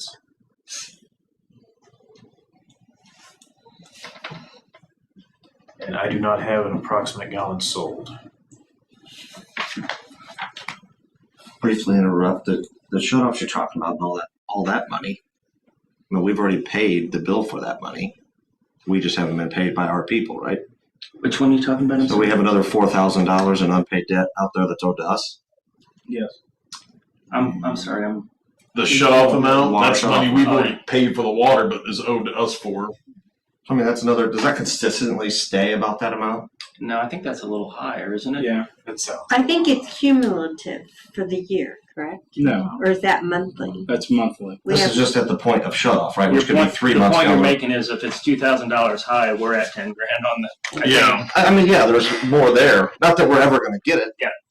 I mean, eventually somebody's going to move in and turn the water back on, but okay, that's all. Thank you. Well, just to compare, for the August 1st meeting, it was $7,000.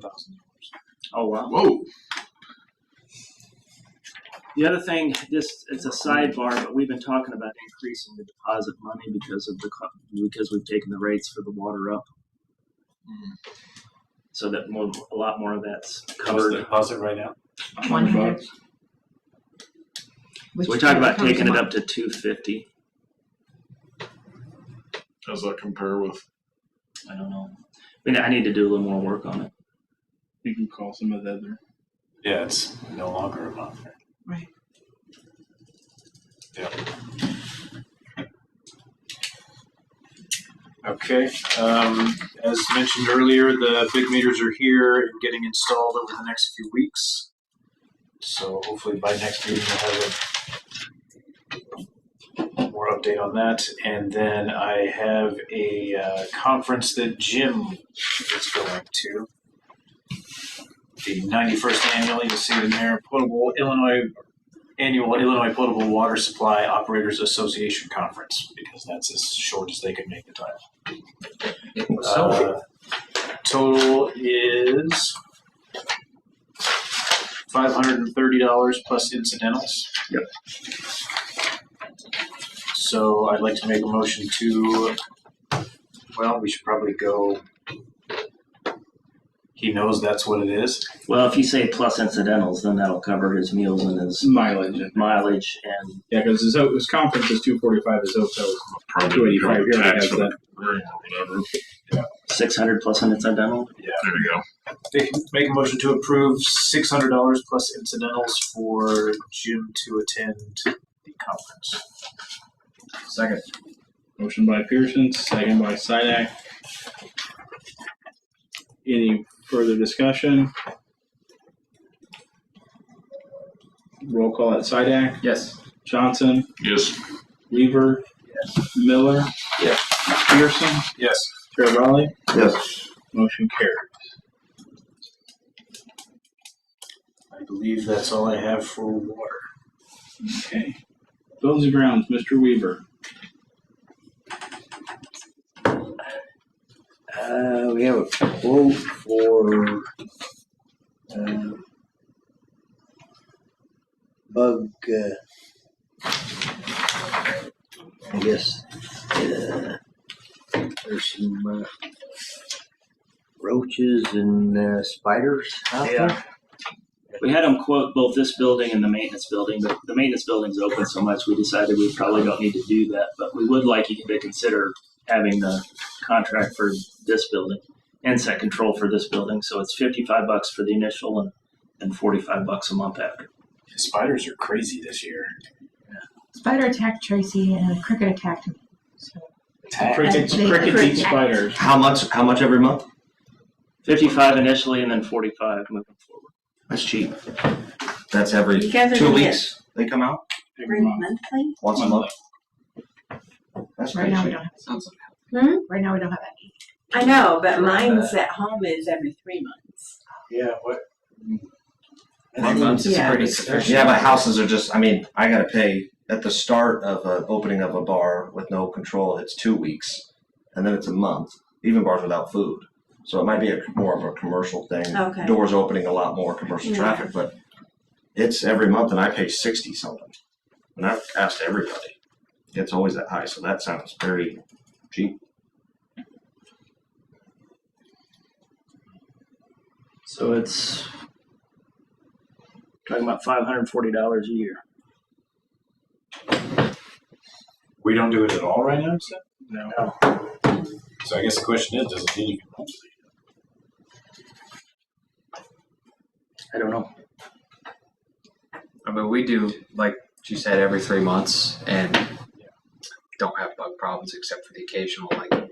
I think they'll tell you It's in. that their chemicals they use, they're only gonna last a month, and I think they'll tell you based on, I mean, if they do everything, Yeah. rodents and feed and poison and stuff. That's what we've always done is started it out like I that don't and then think it's seen right. how much they were using of the poison or whatnot and then go from there. You guys have a spider problem, obviously, you said, right? A bug problem, time of the general. But we can have them re-quoted if you want for every 3 months, whatever you guys think. You have to sign a contract. Mm-hmm. At least residentially, you do. Well, they usually give you something to sign, I think, for sure, but whether you keep doing that or not. Does that include termite and everything, or I does think it that just? we do have termite now is the only thing we do have. I mean, it's only $500. I'm not opposed to spending $500, but I've been on the board a long time. We've never did insect control, but But people being attacked. What about mice? Is it not mice too? Haven't seen any. I don't know. Well, of course I don't go outside. Okay, well, that's different. Look, we're good either way. I mean, they have stuff. It seems a little They- overkill. This is what's going to Yeah. hold us up tonight. They It have seems stuff like that Jim can come and spray the offices himself, type of thing. Is this for this building? Yeah. I'm right next to the woods. I only get every 3 months. Hey, don't look at me. One mile. Well, I'm looking at you. Monthly too, I'm a little concerned about just being like exposed to Yeah, pesticides on a monthly basis. even though You're worried about it? I'm worried about you guys. Oh. So it sounds like the debate is every 3 months or not at all. Don't come to Bellevue because they spray every 2 weeks. Okay. Every 3 months, yeah. I guess, yeah, ask them if they do it less. Okay. I'll have them re-quote every 3 months or we'll have a conversation with them about that. You guys have a problem like up here, like in the office? Yeah. I mean, you're the one that works here and sits Yeah. here every single day. It's in the office.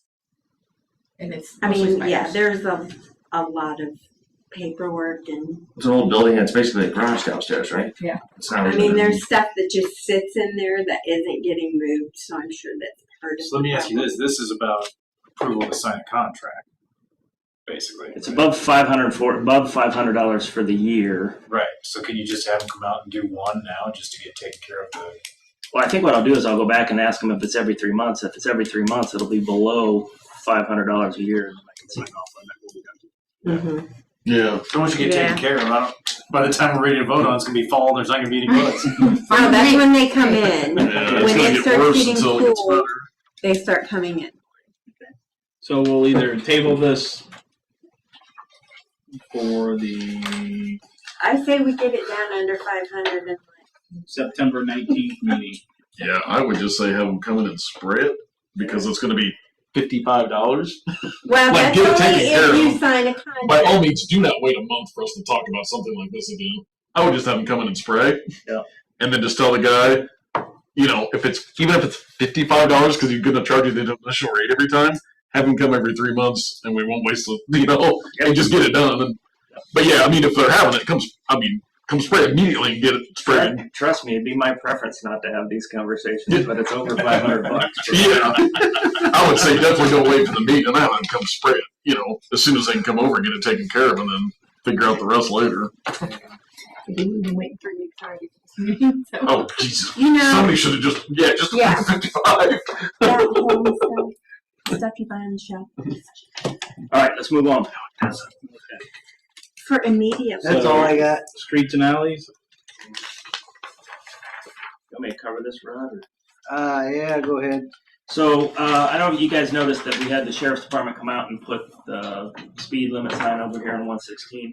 They tell me that it'll eventually create data for us, telling how many cars went through, were they speeding. There's actually some charts. I don't know, in this thing I showed you, I don't know if it's exactly the same information that the sheriff's department does. And I've asked them to do it coming west and then also Hennessy Glassford in.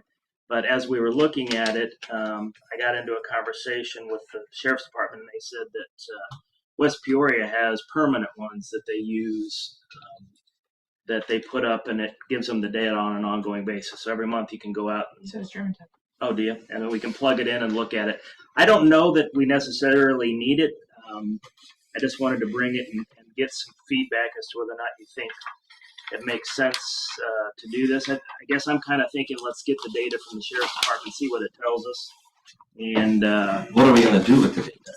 Well, what we would do is if it says that the majority of the speeding happens between 6 and 8 in the morning. That's when you tell the cop. That's when we would direct the sheriff's department to be out there to cover that. Not only that, just having that sign out there, it's a deterrent. People slow down. I hit my brakes every time. They see that little red thing flashing at them. It reminds them. They slow down for 2 seconds. Everybody that I followed coming into town put on their brakes and slowed down. Mm-hmm. Yeah, I think a lot of the speeding. Especially you see red and blue after a few beers, you fuck around fast. Yeah, it works. Just not slowing down. I guess just so used to it. For me, what I'm thinking is let's see if we can get the data from the sheriff's department and look at it and see what it tells us. And then I guess I'm just looking for a general feel. What did these things cost? It was like $2,600 per sign. Yeah, I don't know that they're all that expensive because I think once you have the software, any monthly costs? Not that I know of. You just get some kind of app or something. Yeah, we actually have to go out to the sign and download the data and then bring it into here, and then we have the software, and the software is included in the sign cost.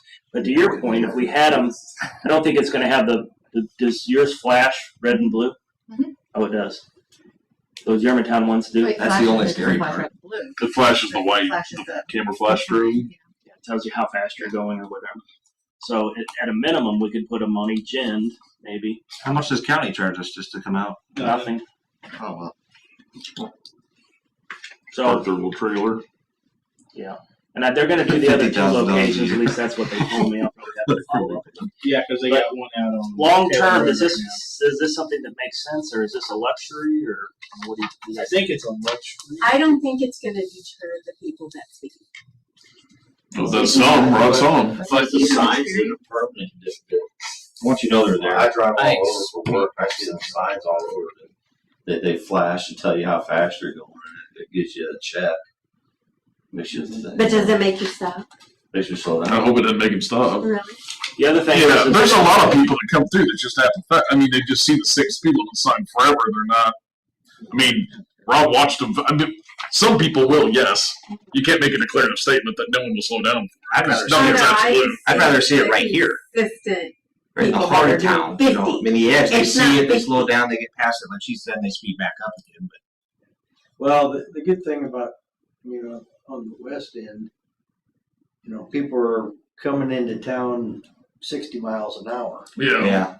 And then you're hitting Casey's. The speed limit is dropping. And the Right. speed limit drops, and people aren't slowing down until they get, into town further. Yeah. When you're We're not even doing the when speed you're limit until coming they hit from the Gills. Yeah. east, you're going 50, 40, 30. Yeah. And you're kind of slowing down anyway. So I mean, if we only did one, I would put it on the west end. Yeah, 100%. You basically have a sign that cops at the church all the time. I do not. No, That No, does not do. Is there every time I drive by? There's a We sit there. We live there. We know. at the church. Yeah, we live next to the church. They very rarely pull people over. Even semi trucks go 50. There's so many people that just blow by it. I do I'm the like, semis going 50 sometimes they're though. not even. I can Well, that's hear the it other- because they go. Boom, boom, boom, boom, That's boom, the boom. other thing about these is You you can have the just tell. data. They're not. There's no way they're coming off at 35 and hitting 40 right before my house. They're You not. have the data on an ongoing basis to put in front of the sheriff's department and say, look. Yeah.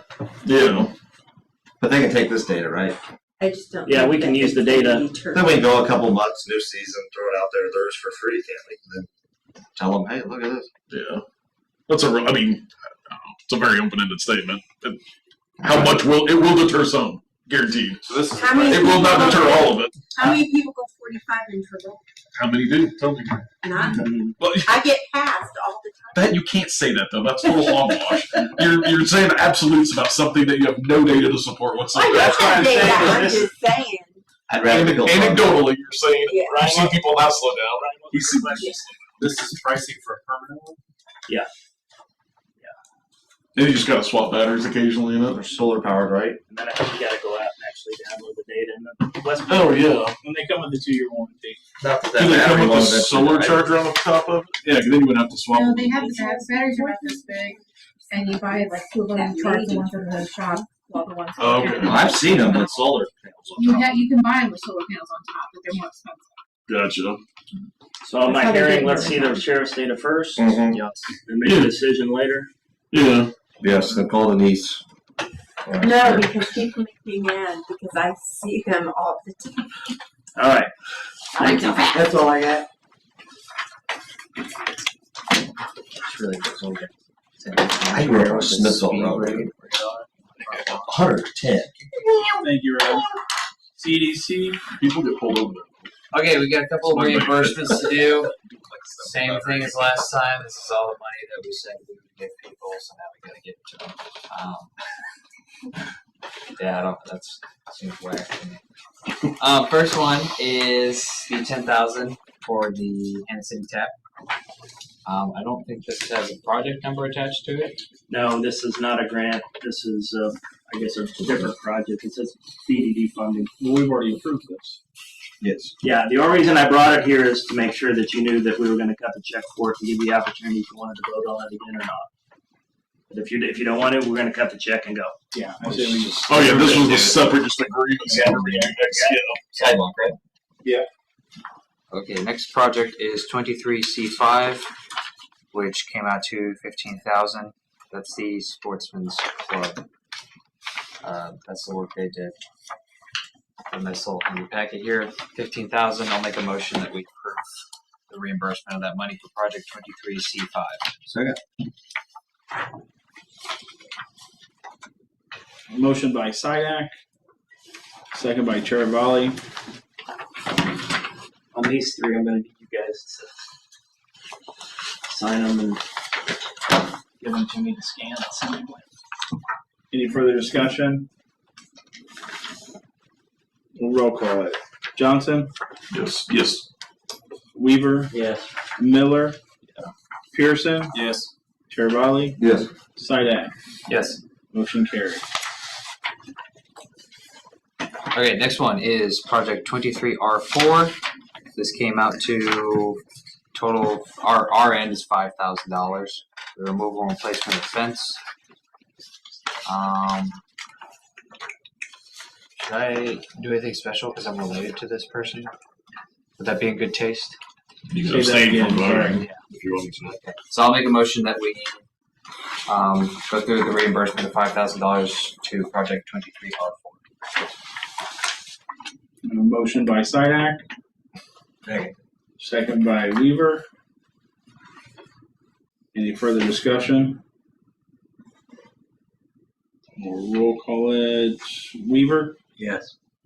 Miller, Yeah. Pearson, Yes. Chervali, Yes. Sidak. Abstain. He made the motion. Johnson. Yes. Motion carried. Okay, and then the final one is Project 23R10, came out to $952.56 for renovations of a front porch and steps. I'll make a motion that we follow through with the reimbursement of Project 23R10. So I have a motion by Sidak. Second. Second by Chair Raleigh. Any further discussion? We'll roll call it. Miller? Yeah. Pearson? Yes. Chair Raleigh? Yes. Sidak? Yes. Johnson? Yes. Weaver? Yeah.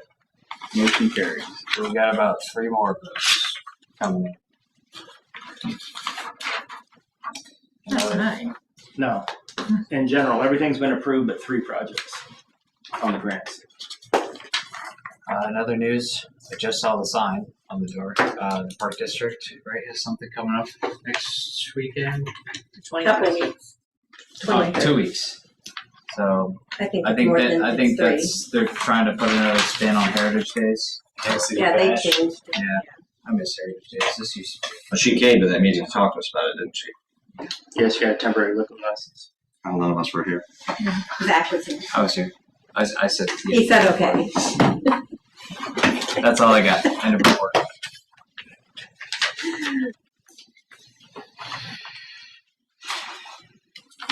Incident reports, Mr. Miller? Oh, sorry, they're never on our property, right? Who? The Park District, when they get temporary? No. Some more taxes or something? No, just when you're dealing with liquor and stuff. Everybody involved's gotta be covered, you know? Yep, sorry. Mr. Miller? I'm just listening. 8:13 to 9:02. There was a total of 15 calls. Nothing really crazy. Reckless driving. Said I was sorry. That's probably when I called them. That's it. End of report? Categorized drug. Up to them, their opinion. If I swear we hit triple trips, is that They almost wrote me one for doing donuts one time. I mean, So under other business, no one then. there's no way. Yeah, use this one? Yeah, go ahead and do that one. Okay, so we have been participating in meetings for this regional hazard mitigation plan. The reason we do that is because if there's a big problem, a tornado or something, then we have to have proof that we went through the process to be eligible for the funding. So what you have is a summary, an executive summary of what that hazard mitigation plan looks like. And then they ask each city that's been involved to pass a resolution that is adopting that multi-district hazard mitigation plan. And that's what's been adopted and needs to be voted on. This is something we've done, year in and year out. And the reason we do it is just to make sure that we have the eligibility for the funding, should something happen.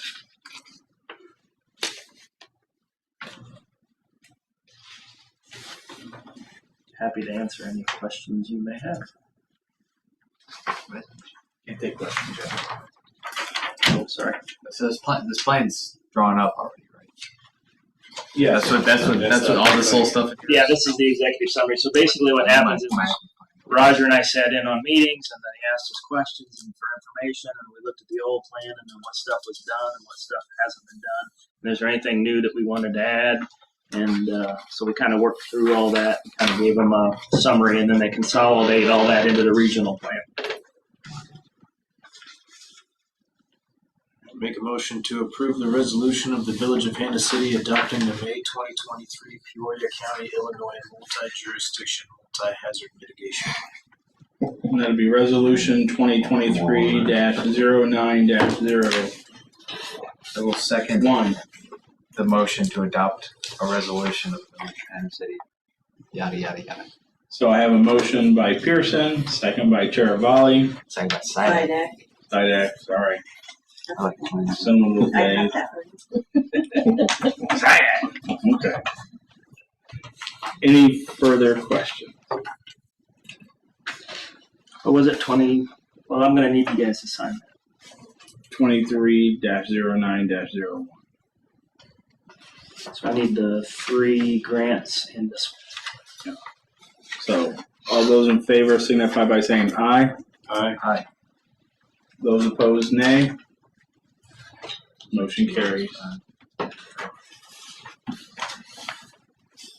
The next is the CO2 Pipeline World Carbon LLC, or US LLC.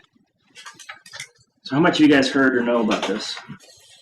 Some, no, very little. So it's a 16-inch pipe. It's high pressure. I think it's 1600 psi or Say 60? 1600. Oh, no, how big's the pipe? 16 inch. Oh, 16, okay. And it's coming from Iowa and going all the way down to southern Illinois.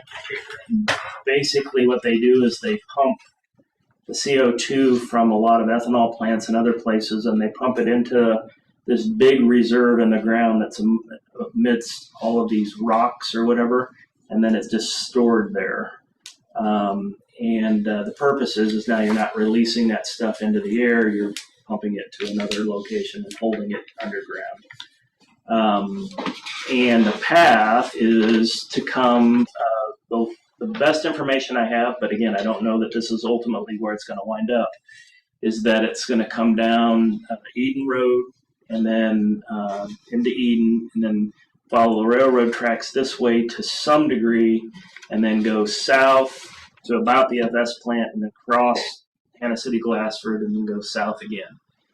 There's all kinds of stories if you go out and you can look it up about these things exploding and releasing the carbon dioxide into the air. There's a town in Mississippi that had the issue, and obviously if all that's in the air, the cars don't run because they don't have air, so none of the emergency vehicles worked, and a lot of people got really sick. I can't remember if anybody died or not. So there's a lot of people, and then the farmers are obviously not for it because they don't want it going through their property. The question for us is, in terms of timing, my understanding is the Illinois Commerce Commission is the one that governs this, that ultimately says whether or not they're going to do it or not do it.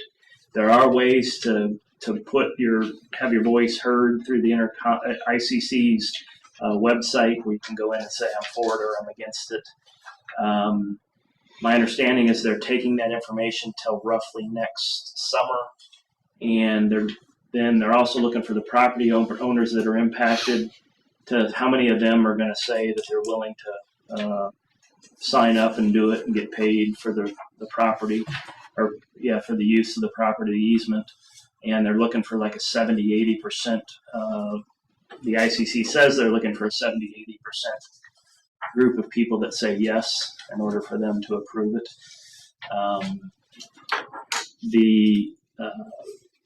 The question for us is, and I had one farmer, Fred Rosenbaum, that come in and he said it's potentially coming through his property. He's annexed into town and he wanted the board to know he's against it and is looking for support from the board to make a statement or do something if we're for it or against it. I've been contacted by others too. Yeah. Other farmers against them.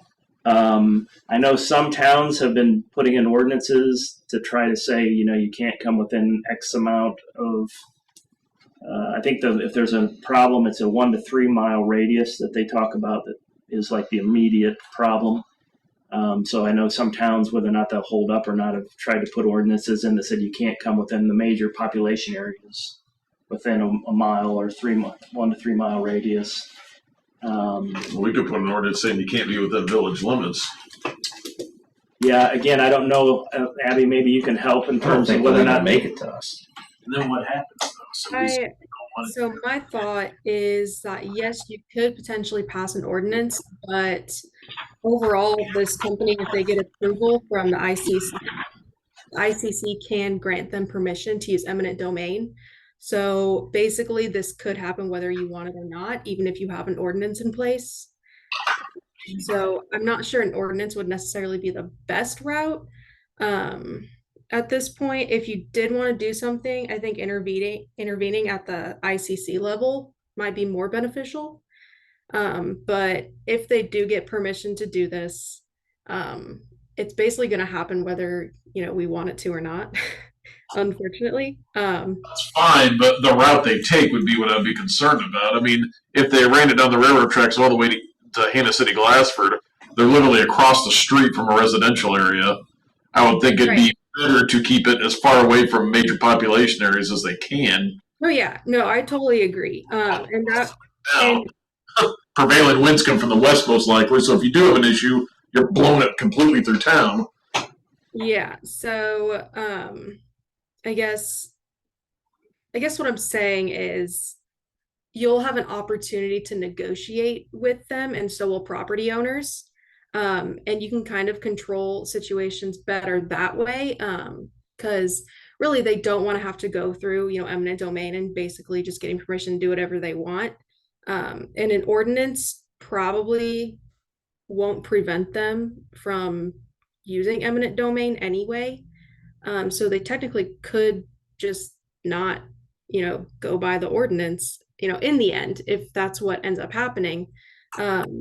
But I think it's mostly going to come down to negotiating with them.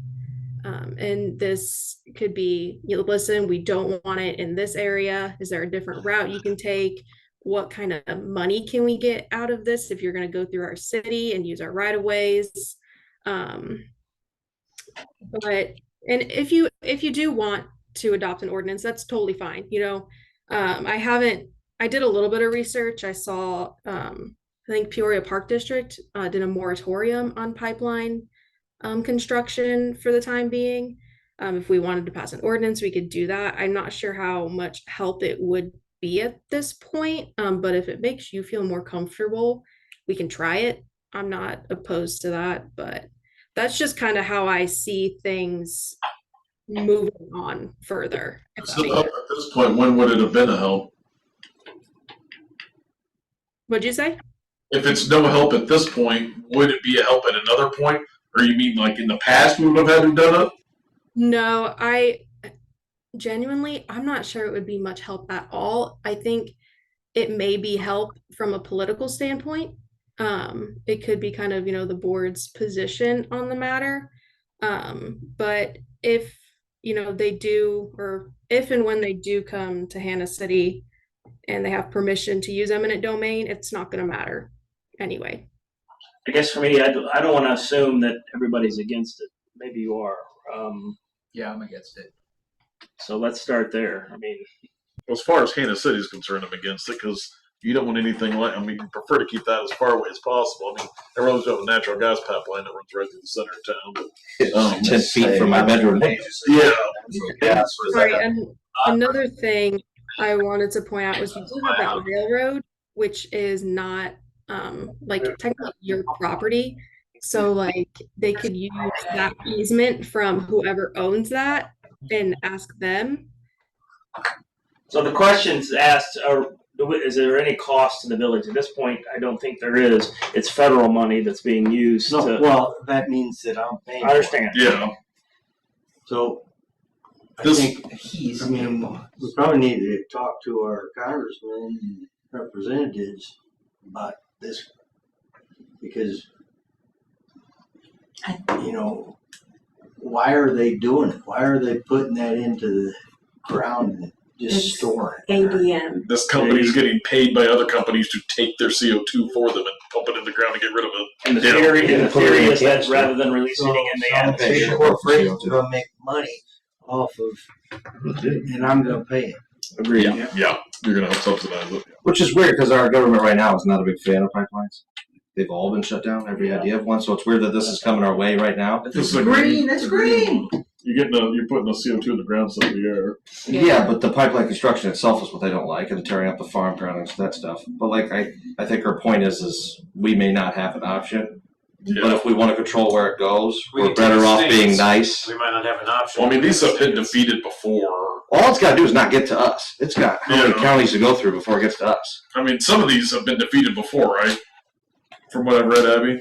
I mean, there's been several of these proposed that have not gone through certain areas. There's Like she said, we don't even really own the railroad property technically, so there's nothing to.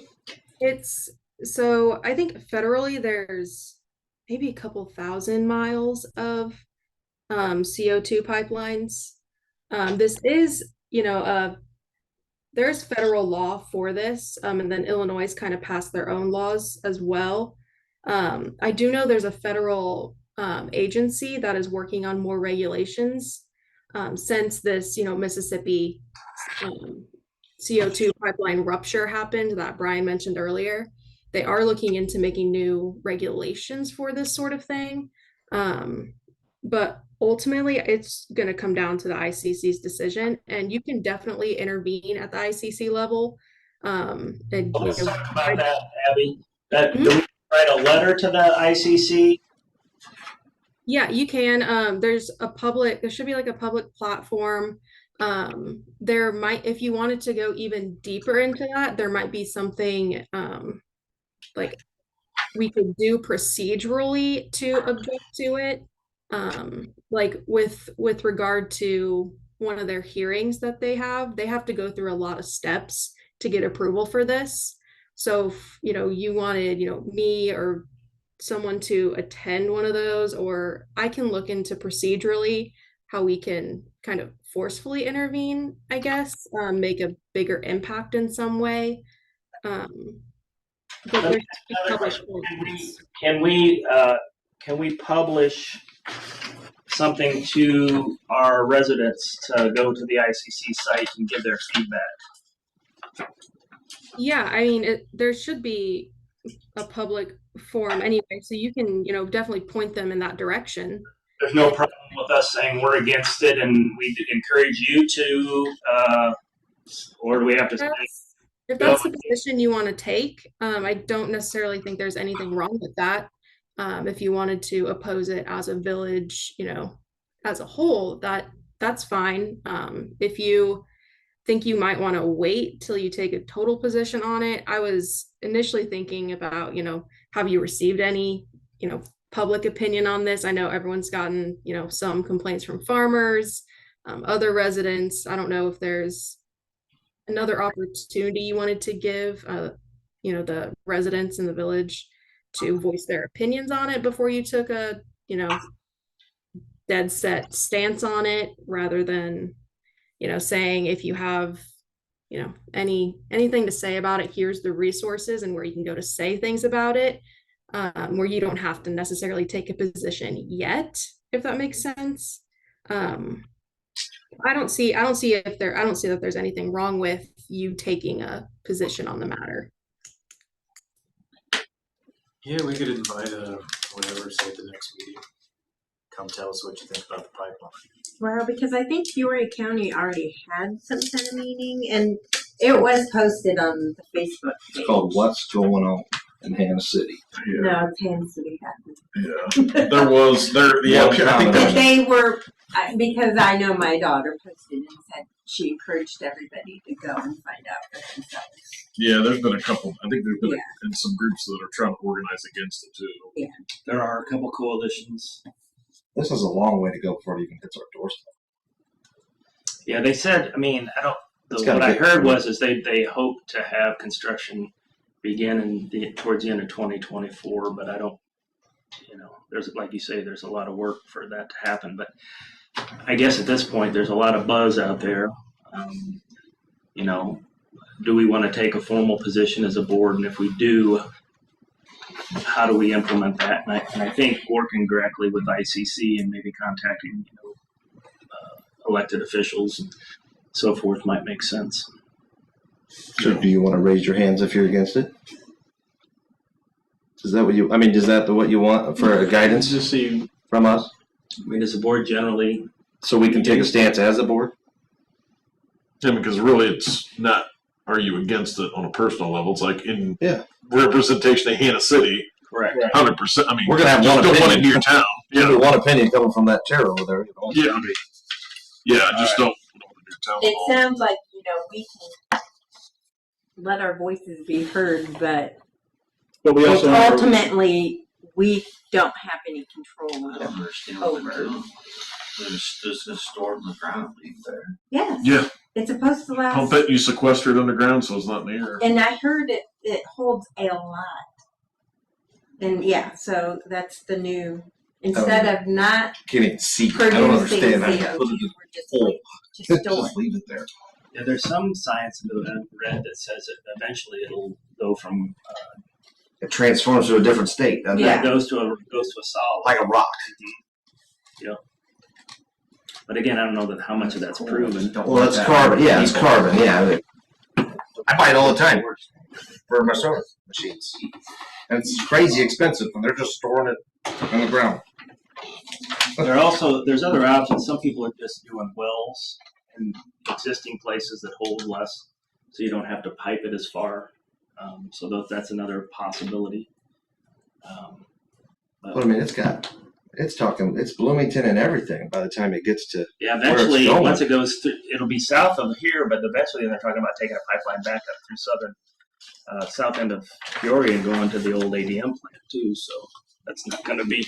You gotta go they're through a talking lot about of towns to residential. get to Decatur. Okay, so I think what I hear is generally the board's not supportive, and that you want us to explore ways we can communicate that. Yes. And can we get the site emailed to everybody? You have that site, Abby? I do not. If you want me to locate it, I can. Just let me know what you want me to do. You have that? And I should probably get a letter on that, shouldn't I? When they. Maybe from the ICC. I know, trying to think. The letter you received from the company constructing the pipeline also has contact information there. I'm trying to think. The ICC should have a public forum though, because We'll be able to look that up, so. yeah, I'm like, government entities have that as a part of their stuff, so. All right.